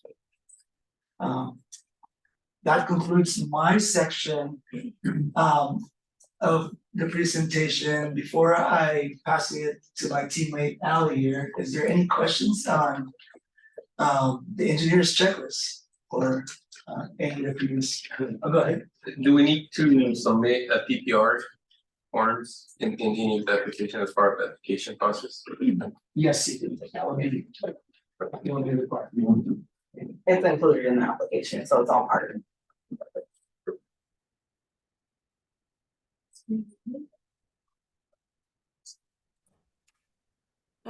We did receive one question online from Kat Callahan asking, is the leveraging percentage calculated against the total project cost, including non-participating or ATP eligible costs only? I think I may have mentioned it earlier that ineligible are not counting towards leverage funding. I think it's only one of the size steps, but you want to add to that? But I think the question is, so if they put in, you know, they're trying to get 5 points for leverage. So they need to put in over 20%. Is that over 20% of the total project cost or the ATP participating? I don't really know how it's set up in the application. I would just assume that it's against the total, against the ATP, but like the ATP eligible, but I'm not completely sure. I think that's something we can look into. Beverly, do you know that one?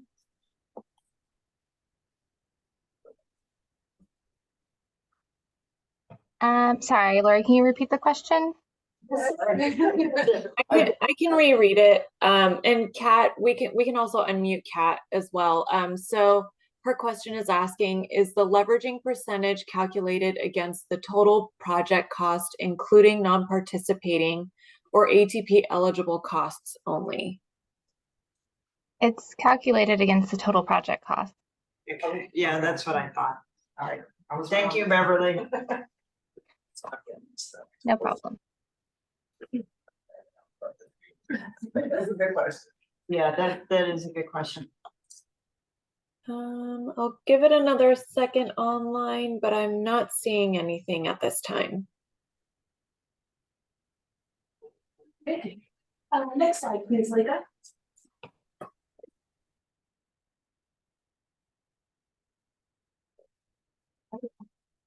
Good morning, everyone. My name is Alidor Westbrook, and I'm the ATP Non-Infrastructure and Plan Program Manager and the APRC Project Manager. So we'll be sharing a little bit about both in the next couple of slides. Next slide, please.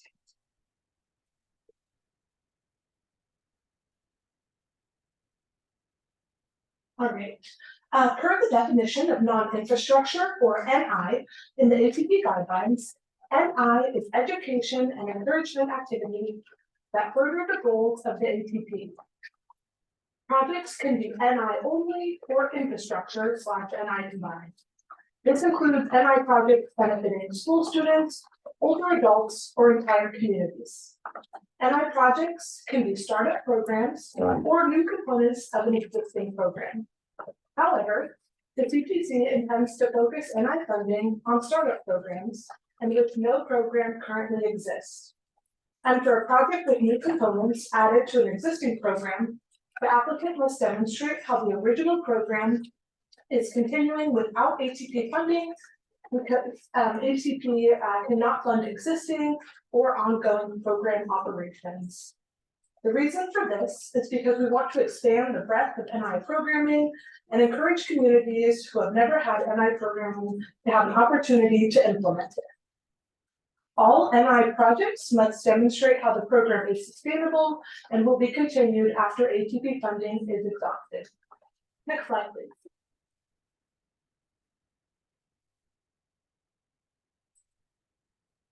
Okay.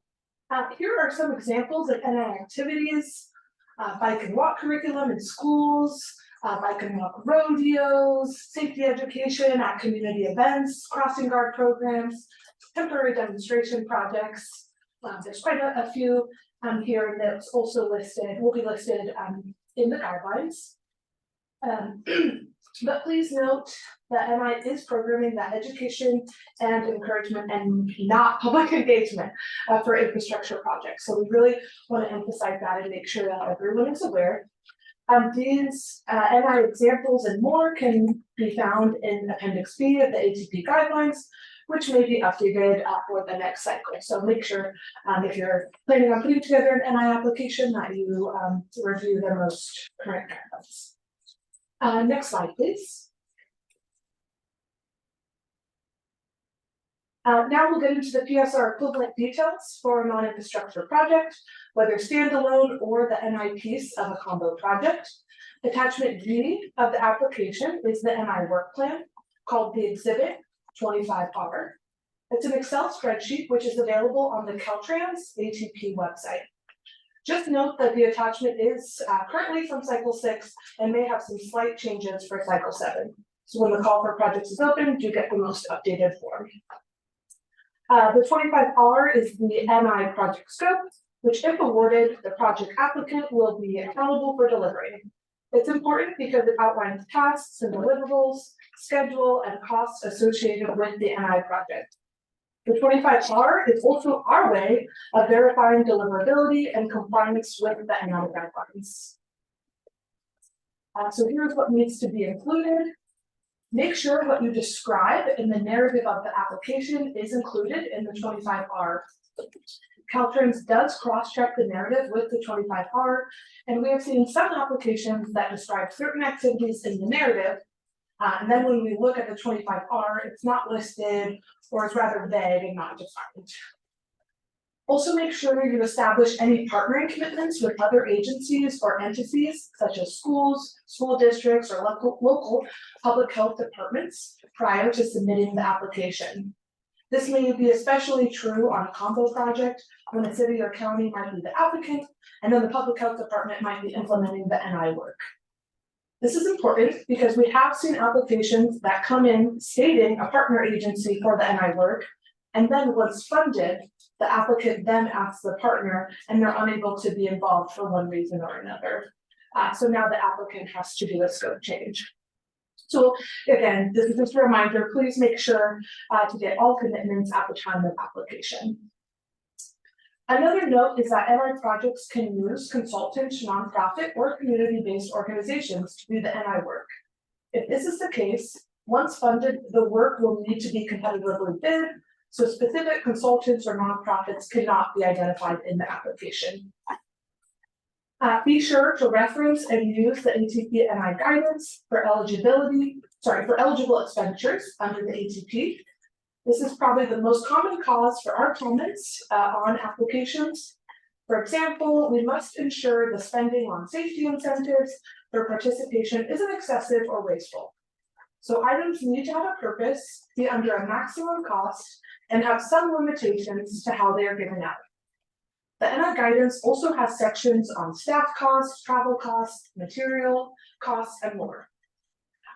And note that we have an appendices in the NI guidance for media campaigns, open streets, and demonstration projects, as well as helmet distribution criteria. So be sure to review that as well if your project entails any of these components. Next slide, please. Okay, the next three slides break up the 25R into scope, cost, and schedule, and give some tips on what to include for each. For the scope, break up the entire project into overarching tasks. Then, on each task, break it down further into individual activities. This is where we look for activities being consistent with what is described in your narrative. Be detailed and specific. Quantify the number of activities and state tangible deliverables. For example, instead of listing bicycle rodeos as an activity, you should state, conduct 6 bicycle rodeos for 4th and 5th graders, 2 per year, times the 3 years of the project. As you can see, this gives us much more context and displays exactly how it will be delivered. Make sure you can commit to what you write, as this is what you will be held accountable for. And if you have any more detail you want to explain, be sure to list that in the task notes section. Next slide, please. Now for cost. Ensure the total cost on the 25R matches the PPR and application cover page. Ensure compliance with the NI guidance. This is really important, as this is typically where we find issues.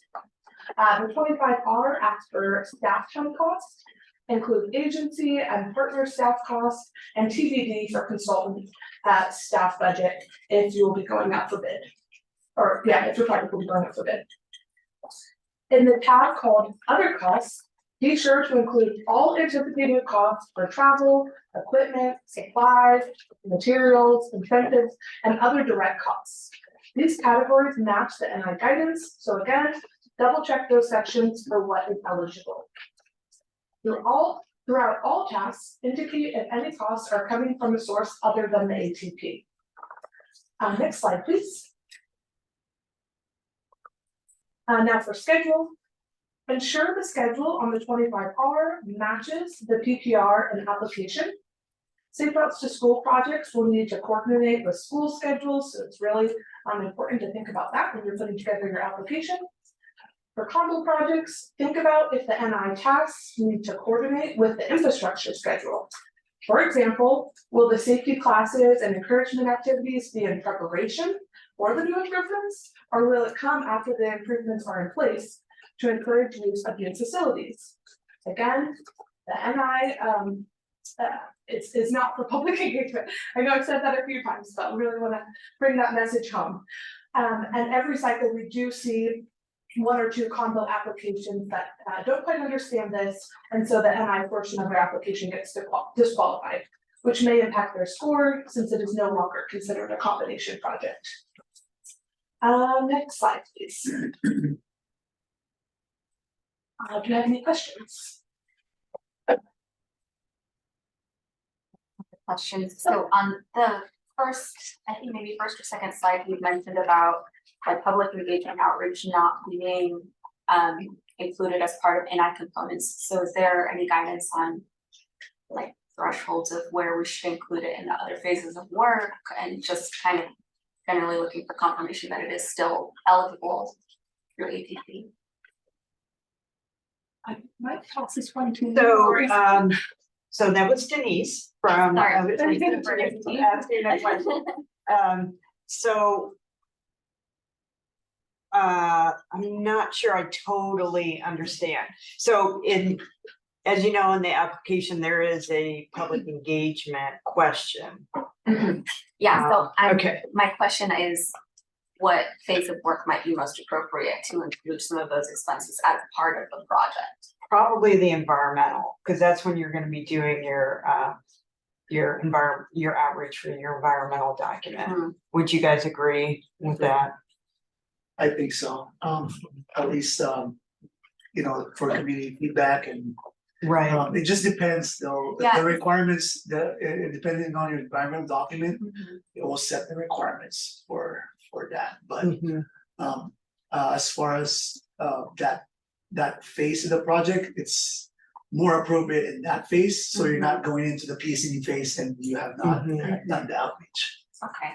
Does that answer you? Yeah, okay. And then kind of part 2 is, I guess, a follow-up on a conversation that we had a while back on we, OCTA as a regional agency, we've had kind of an experience where we are trying to provide supplemental support to low resource cities on NI type projects.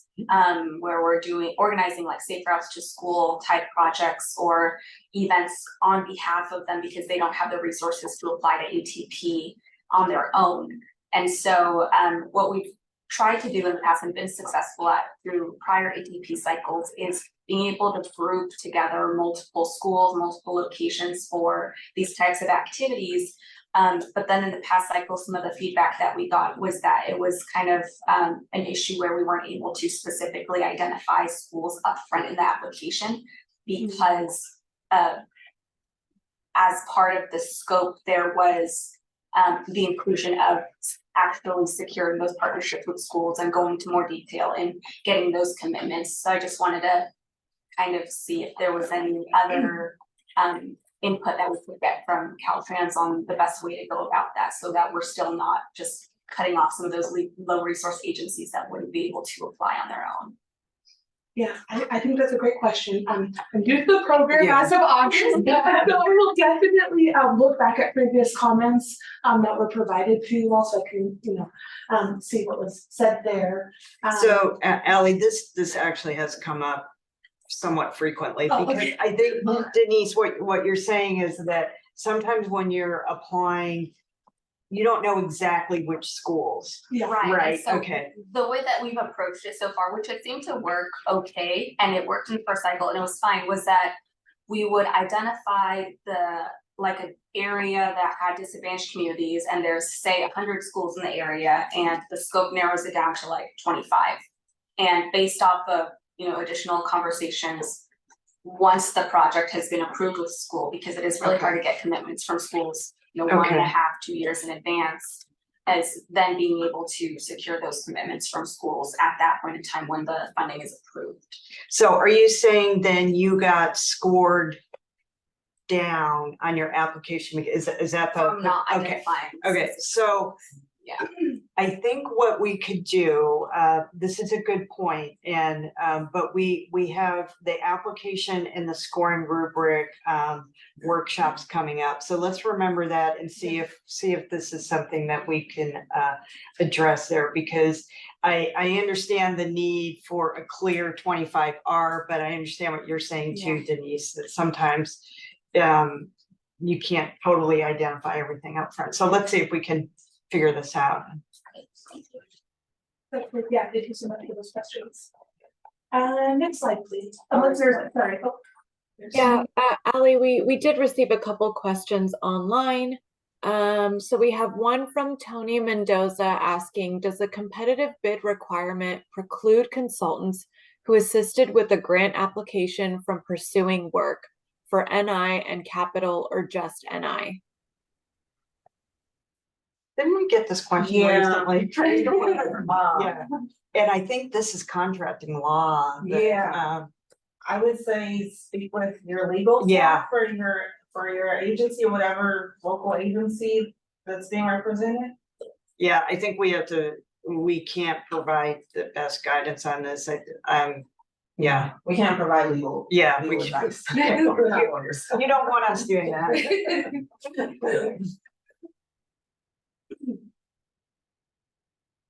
Okay, great. We received another question from Randy Bowman, with Coachella Valley Association of Governments, thanking us for great insights and asking, may traffic gardens be included for requested funding in a non-infrastructure program, or must they be in a separate application, for example, a quick build or a small infrastructure application? Is the traffic garden like a demonstration project or? That's a good follow-up question. Randy, I'm going to unmute you so you can elaborate. Good morning, everybody. Sorry I couldn't be there in person today. They could be a demonstration project, yes. Okay, yeah, we do have, we do allow for demonstration projects, and there's some additional information provided in the non-infrastructure program guidance. And were you asking if it can be part of an infrastructure and non-infrastructure, or what was that? It says the attractive Just area- as a non-infrastructure. As a non.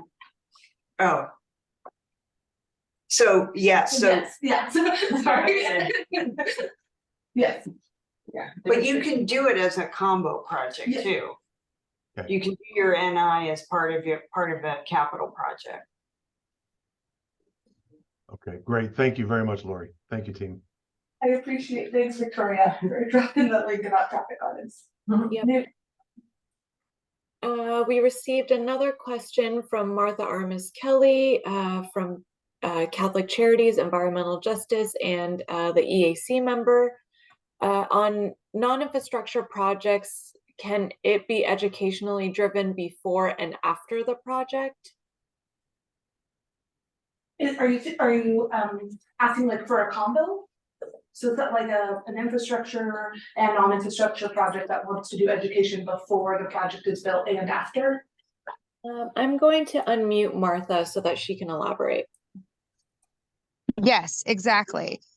Because I've been in the project when you were explaining, I was wondering, is it and or can it be a combination of both? Because I think that in my expertise, it's always been both, but I didn't realize that some just did before or after. Yeah.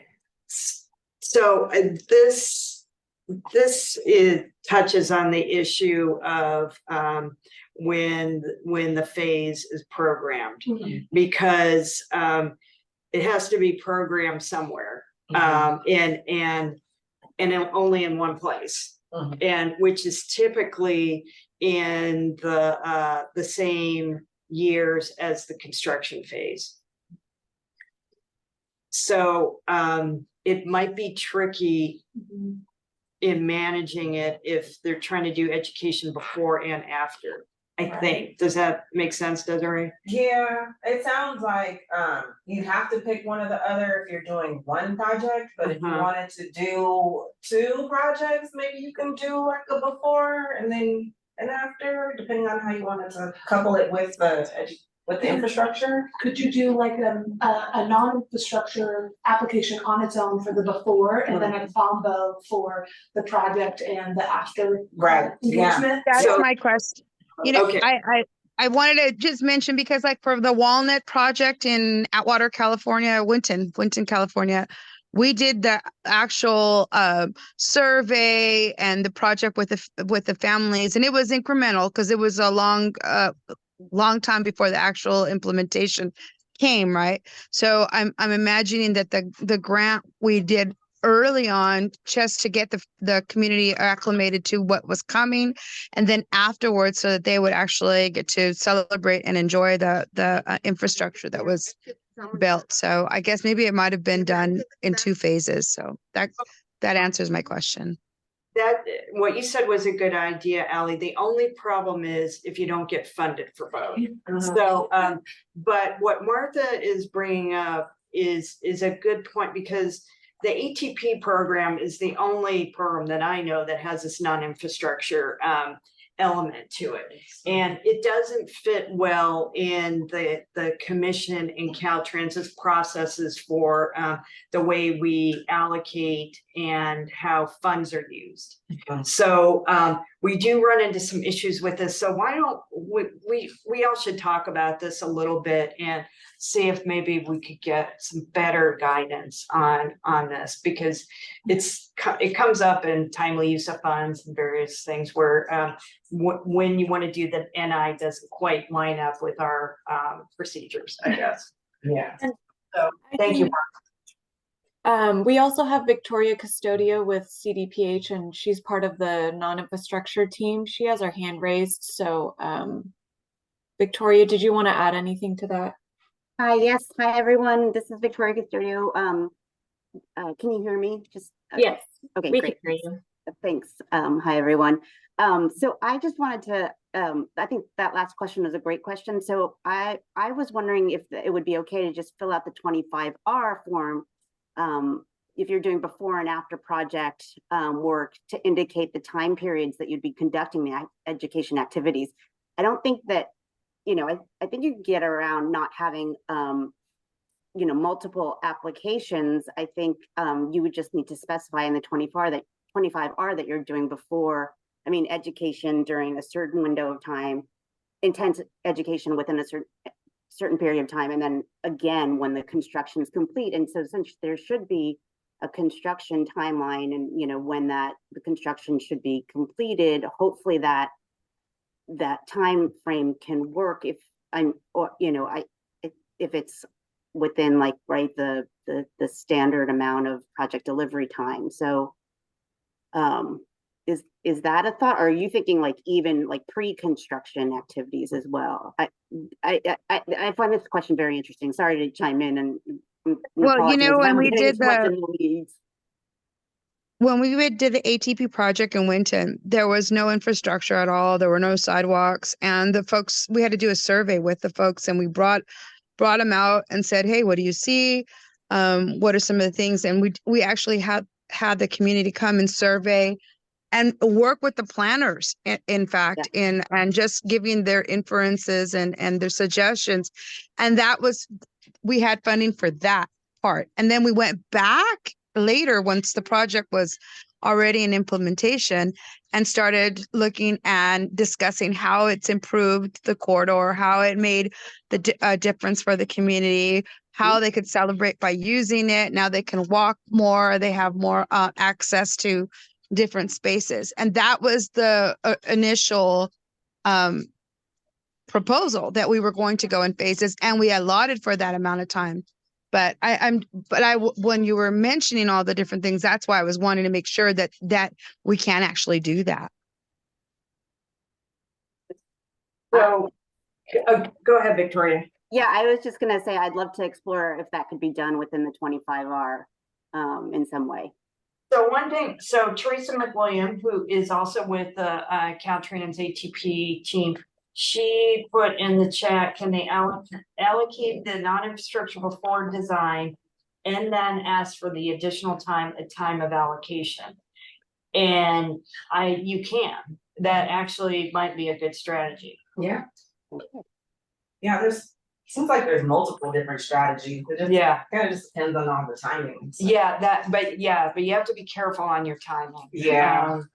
You have to really be on top of it. Yeah, I would almost recommend putting the NI in maybe the later years, because you can always allocate the NI earlier, you know, that's more of the strategies there. I think the reason that Teresa is saying, she's suggesting that for if you want to do it early, but then after too. Yeah. So that would be one way to do it. Yeah. Yeah. I just meant like programming strategy too. Yeah. So you don't run up on timely use of funds and then lose your funding because you changed your mind or whatever.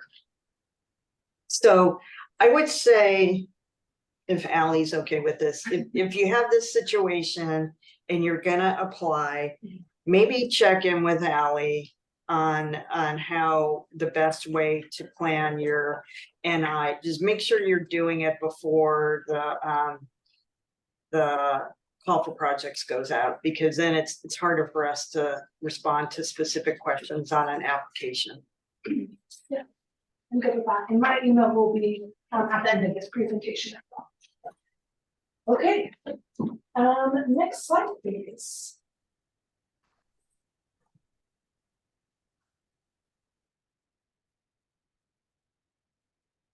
Right, now we're moving on to an overview of plans for ATP. Next slide. There we go. Okay, per the definition of plan in the ATP guidelines, a plan is the development of a community-wide bicycle, pedestrian, safe routes to school, or active transportation plan that encompasses or is predominantly located in a disadvantaged community.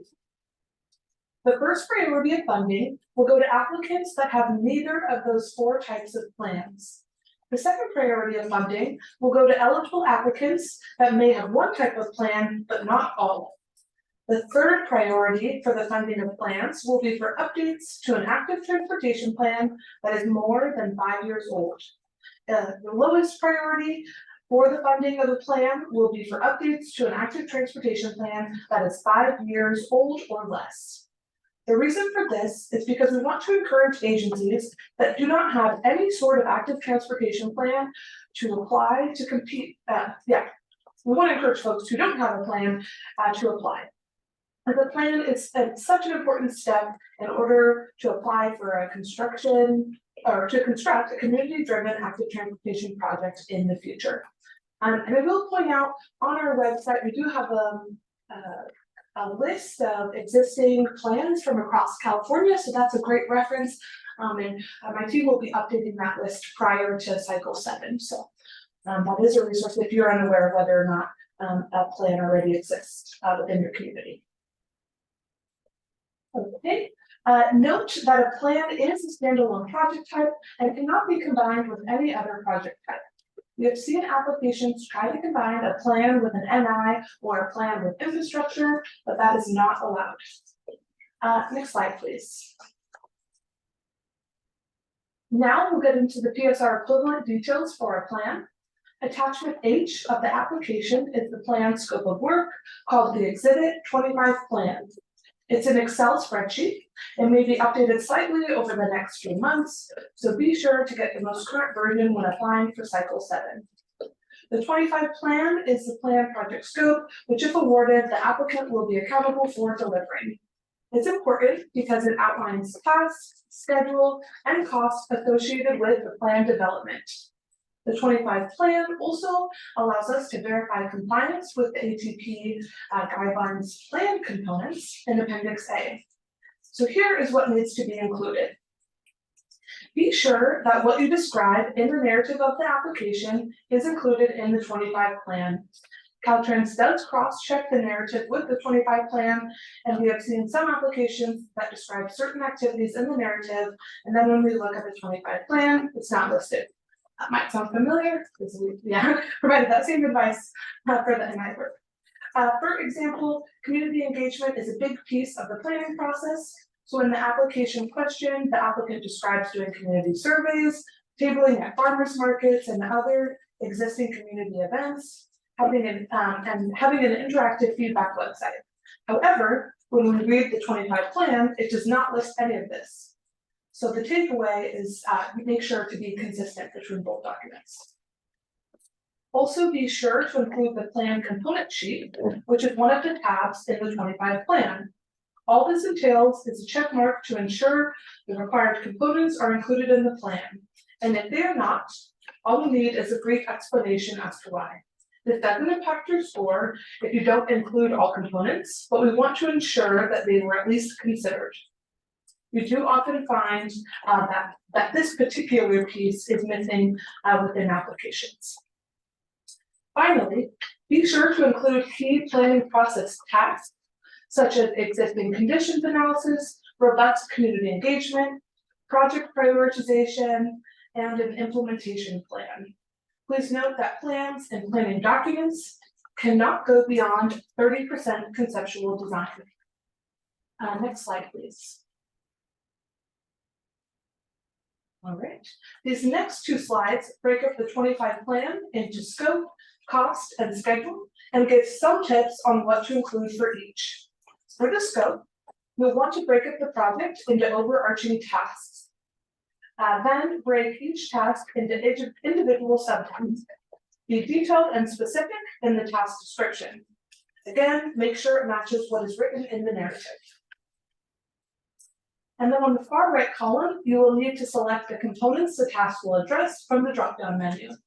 These components match the project component sheet that was mentioned earlier.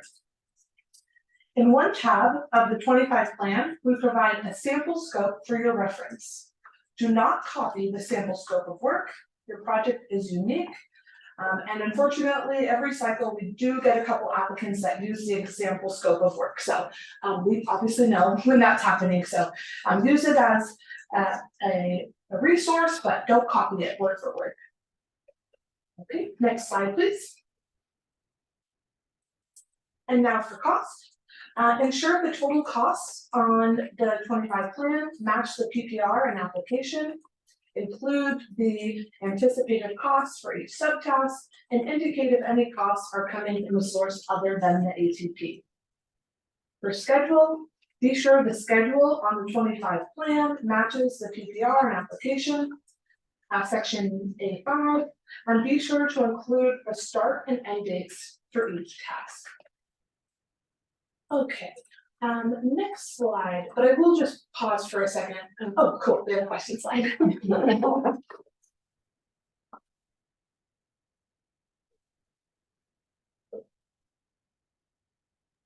I'll give it another minute online.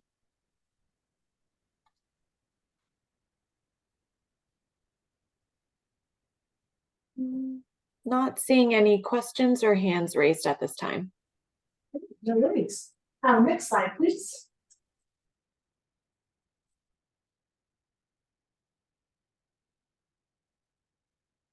All right, now we'll provide a brief overview of the Active Transportation Resource Center, or ATRC. Next slide, please. The Active Transportation Resource Center functions as a resource center to provide technical assistance, training, and resources with the goal of increasing local agency ATP project success. And the ATRC is funded each cycle by the CTC as part of that cycle. Here you can see kind of the purpose and our existing website. Next slide, please. All right, so the Caltrans Office of State Programs administers the ATRC, but we do heavily rely on subject matter expertise from other state agencies such as CDPH. I'm happy to have our partners on the call today, universities and consultants to help deliver this project. Next slide, please. All right, I wanted to highlight for everyone just a few things that are provided on the ATRC if you're unfamiliar with this project. We have a website, which I've linked here. We are currently undergoing the process of updating it. We have a new admin contractor for this project, and so trying to work on that, but there's still a lot of really great resources available for folks. We provide local agency trainings, technical assistance, tons and tons of resources. So again, really just encourage folks to check out this website if you haven't visited it before. We have different networking opportunities. Our equipment loan program and information about that is also listed on our website. Next slide, please. Right. Here are some of the current ATRC initiatives that we're working on. As mentioned before, we have historically provided that technical assistance for almost every cycle of the ATP program, and folks that participated in this have been successful in receiving ATP awards. Right now, we're currently working on a statewide active transportation count database.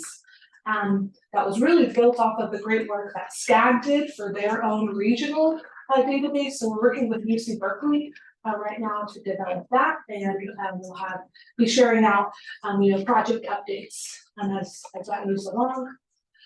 We're currently working on an evaluation framework. So for active transportation projects, to measure the success of those right now, information around counts is collected. And so we are working on a contract with Nelson Nygaard to look at other ways that we can evaluate the success of active transportation projects. So really excited about that work. We also do develop project profiles, as you can see on the left side of the screen. It was appropriate to highlight Riverside County. So we are really trying to tell the story of projects that have been funded through this program, both infrastructure and non-infrastructure. We are making updates to the ATP benefits costs calculator. That contract has not yet been executed, so more to come on that one. But we are working very closely with the CTC on updates to that tool. And then also the ATRC is involved in the ATP symposium. So some of you may have attended that in the past. It's been both in person and hybrid, and we're hoping to have another symposium in 2025. Stay tuned. Next slide, please. All right, so I mentioned earlier that we work very closely with the California Department of Public Health. They provide non-infrastructure technical assistance. And new as of a couple of months ago, we've kind of divided up the state. So with the CDPH staff that we're working with.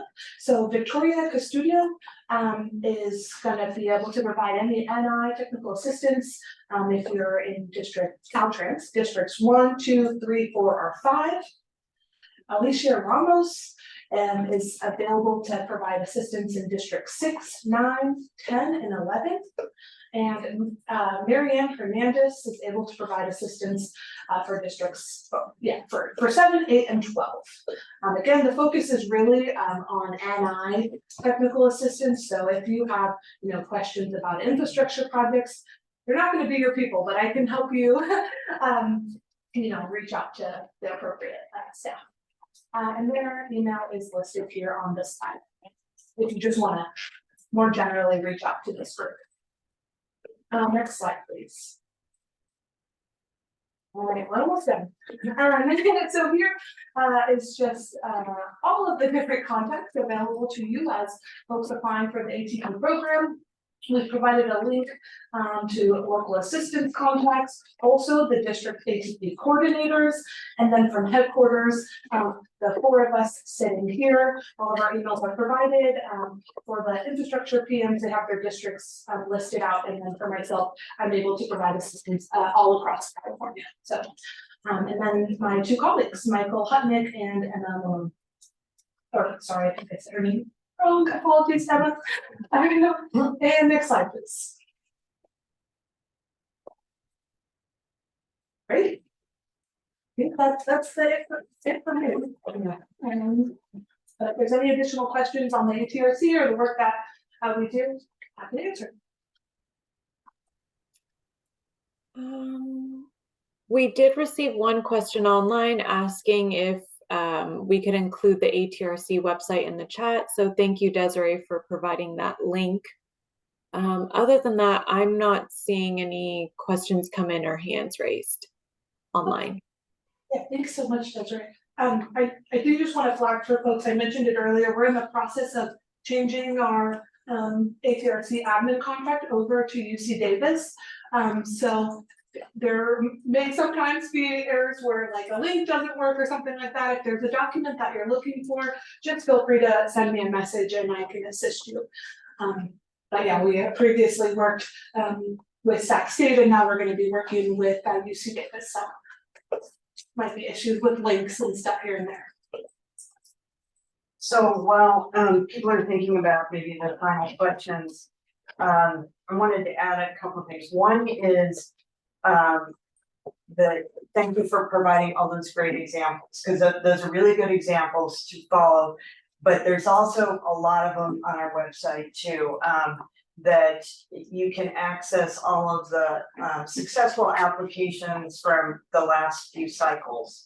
And so they probably, I would imagine you guys pulled out like the really, really good, but the ones that the applications that score really high generally have very good maps and attachments too. So that's another place you can find good examples. Desiree touched on this a little bit, but I want to talk a little bit more about what does this all mean when you submit your application? How is it going to affect your application or your project? And there's kind of 3 levels. One is that there are times, well, I would say 4 levels actually. There are times that we have, doesn't happen very often, maybe once a cycle, we will get an application that the schedule and the maps and everything, we cannot figure out what the project is. It doesn't even come close to a PSR equivalent. And in that case, when it's that egregious, we will find the project not eligible and it wouldn't even get scored. And then, whoever probably would call you and let you know. So, but since you're here at this workshop, I wouldn't imagine any of you would do that, but that's like on like the first level. And then the second level would be that, the more that your schedule, your costs, and everything that they're clear and that they make sense to an engineer, but also to an evaluator, meaning a non-engineer, could be a non-engineer, the better that is, that will help your score overall, because your evaluator is gonna have a better sense of your project, and they're just gonna be able to understand your all of the other questions better. With all of those attachments, they help a lot.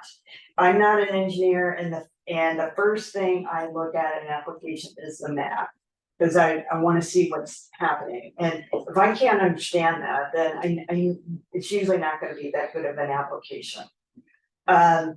And then there's the actual scoring, which is what Desiree mentioned, that you do actually get scored on that. And it's not a lot of points, but it's enough that it can make a difference in getting funded or not.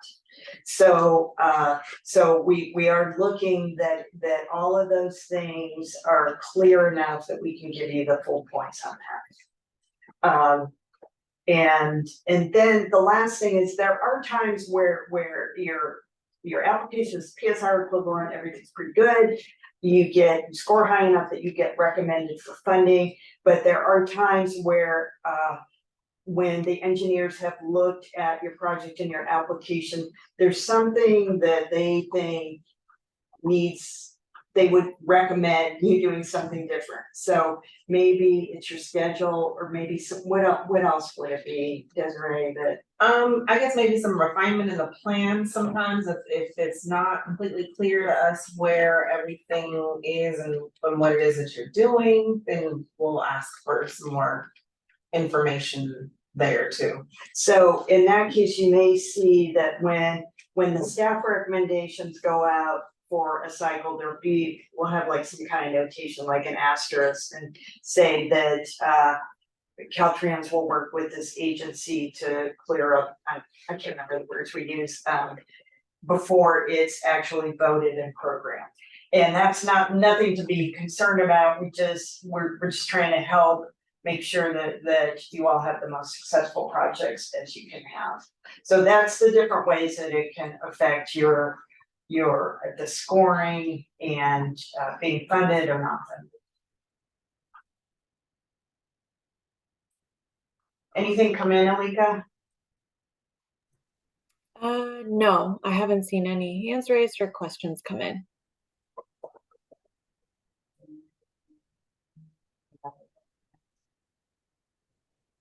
I know there's a couple more slides left. Did we want to go through those before we open it up for more questions? Yeah, whenever it's like takeaways, I think, we can just probably leave those as part of the application handouts. I mean, the slide handout. Or we can show you. I think they were good.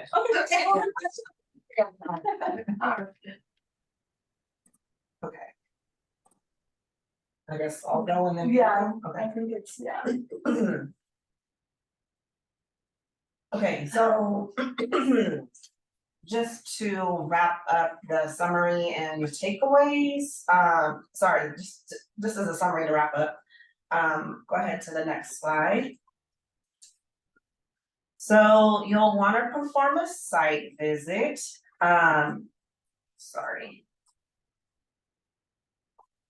So it's important to walk your project.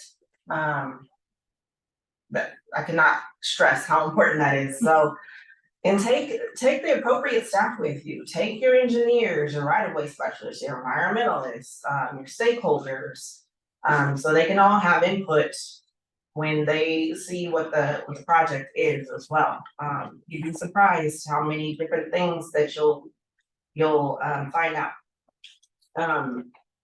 Also, all three elements of the application need to be consistent, So this is something that we find often. We'll see that the narrative is not consistent with like the plans, and then we'll also have like the part A4 that shows the outputs and outcomes.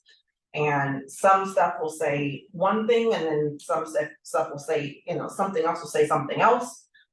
We don't know which prevails. We don't know what the intended scope is. So please make sure that that stuff is consistent. Again, those are one of those things that we're gonna reach out to you on if we find some inconsistencies.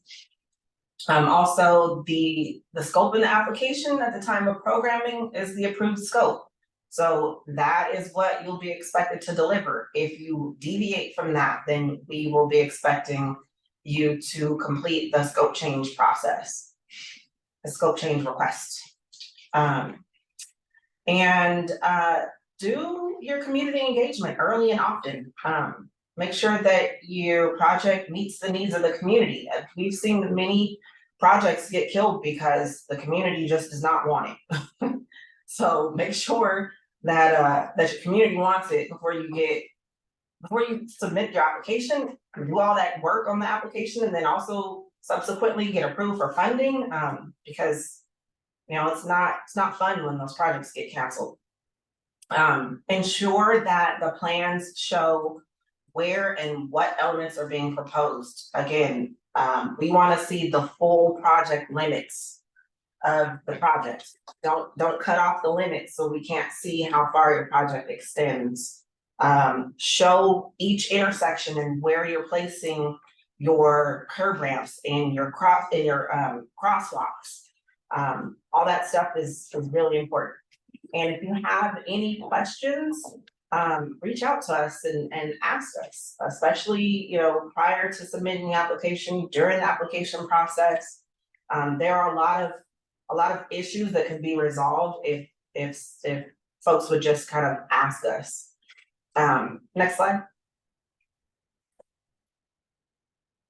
And then also for infrastructure projects, with the project delivery considerations, make sure that you consider your utility service lines in your plans and your schedule and your costs.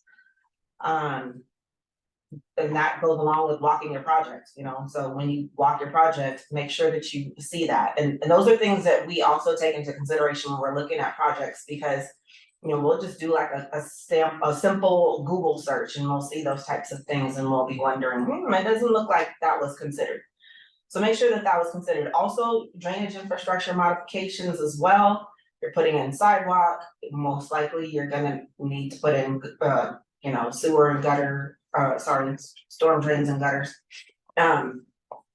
Your driveway conforms too. Those are things that a lot of folks don't really consider. So make sure that if you're putting in sidewalks, that those line up with the driveways. Account for emergency vehicles or truck traffic for turning radiuses, especially around those roundabouts and curb extensions. Those are extremely important. And around those barriers too, if you're doing class 4s, and you got some emergency vehicles that need to get through there, you need to make sure that they can. Also conflict points at intersections. Those can be major safety concerns, so you want to design for that appropriately. And the level of traffic stress. I feel like this is going to be something that's going to come up even more. Is more, you know, as these cycles move on, I think the evaluators are getting a little more keen to, you know, the comfort level of like bicyclists and active transportation users. So you definitely want to consider that when you're designing your projects. And you know, refer to the design standard guidance when designing projects, because we definitely check to make sure that projects meet design standard. Yeah. Yeah, I was just gonna flag, which I think will be relevant for applicants and really hoping it's finalized before the call for applications, but Caltrans is developing design information bulletin 94, which is complete streets contextual guidance. I think will be really helpful for folks applying for this program, so we can reference that in our guidance. But I saw that a reference to design standards, and I think that's a key one for folks applying for ATP. Yes, will do. Yeah, once that's available, we'll make sure to link that. Yeah. Okay, and I think you're next, Holly, next slide. Okay. All right, so top takeaways for non-infrastructure, complete your 25R with your specific and unique project. This is your scope. Application narrative and 25R must be consistent. Make sure your project aligns with the goals of the ATP, which are highlighted at the very beginning of our presentation. Check eligibility of items by looking at the NI guidance. And as was mentioned, there may be slight revisions to that, so just make sure that you're using the most current version when applying for cycle 7. Be specific, quantify as much as possible within your 25R. You'll want to establish public entity partnerships before the application submittal. And as Desiree shared, when in doubt, reach out. We have a great team of folks that are ready and able to help you all in this application process. So don't hesitate to send us an email or give us a call. Next slide. All right, and top takeaways for plans. Very similar. Complete the 25 plan with your specific and for your specific and unique project. Application narrative and 25 plan must be consistent. Make sure your project aligns with the goals of the ATP. Complete the plans component sheet, which is listed on the Caltrans ATP website. And ensure your project includes community engagement activities. Good. Don't hesitate. Get in contact with us. Next slide. These are just more resources. Yeah, which we thought may be helpful for folks applying for the program. So yeah, there's not links on here, but I'm sure you all are very familiar with the Caltrans Highway Design Manual, an active design guidance, HW 5-way selection guide, which I thought was getting updated. So yeah, we'll look for that and provide a link. I think a lot of those are linked on the ATRC too, so if you go there. Yeah. And then there's also bicycle transportation training, which is historically been provided by the ATRC. We don't have any planned at this moment until our ATRC contract is executed, but really hoping to get some more of those classes on the books for 2024. And then there's also an existing safe transportation for every pedestrian or step training recordings that are online. Okay, now I think we're actually done. Oh, we didn't have it. Yeah, this is it. So we did receive one question in the chat stating that they can't see the last link on the project design resources slide. The last link is for the non-infrastructure workshop. And again, these presentation slides along with the recording will all be posted on the commission's and on Caltrans's ATP website. So with that, this is the end of the presentation, so we can open it up to questions regarding the infrastructure or non-infrastructure PSR equivalencies.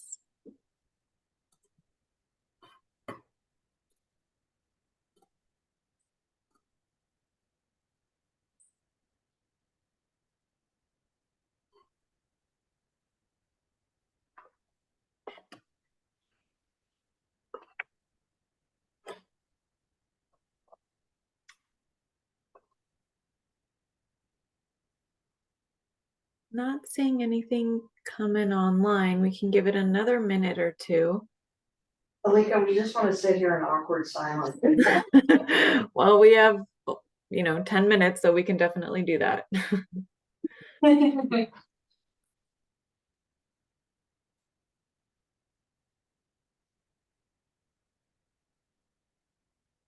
Well, if while you guys are packing up and thinking about any last questions, I want to thank again Edward for it's Edward, right? Yes.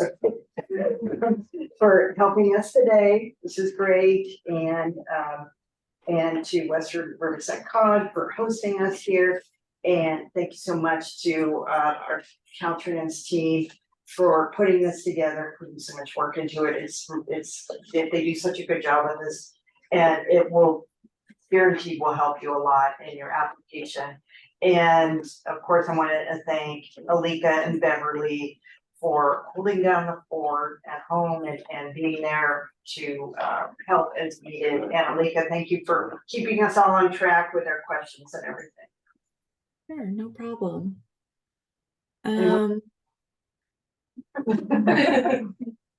So we've received a couple thank yous online. And then we did receive one question from Andrew Nickerson asking, is there a maximum size and dollar value of projects the CTC will consider? No, there's no maximum. But just, if you're gonna ask for a lot of money, you better have a lot of benefits.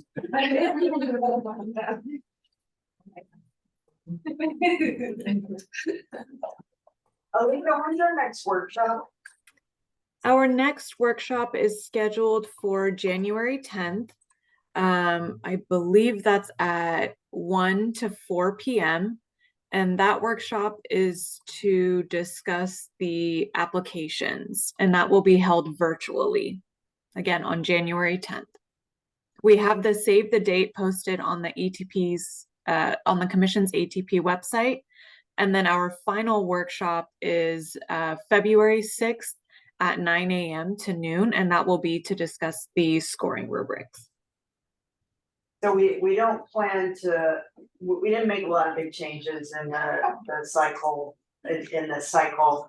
We're wrapping up the guidelines. Those will be presented as a draft at the January commission meeting, and then finalized in March at the March commission meeting, which is when also the call for projects will go out. We're getting close, but we do have a workshop where we discuss the application and the scoring rubrics, and it's mostly the, particularly for people that have applied before, we found that it would have helped you if the language was revised a little bit, maybe you need more word space for a certain question, things like that, or if something's changed in the guidelines that needs to be reflected in the application, and also with the scoring rubrics. And we've been trying, this is kind of like Beverly's mission, just trying to make sure everything is totally aligned, the guidelines, the application, and the scoring rubrics.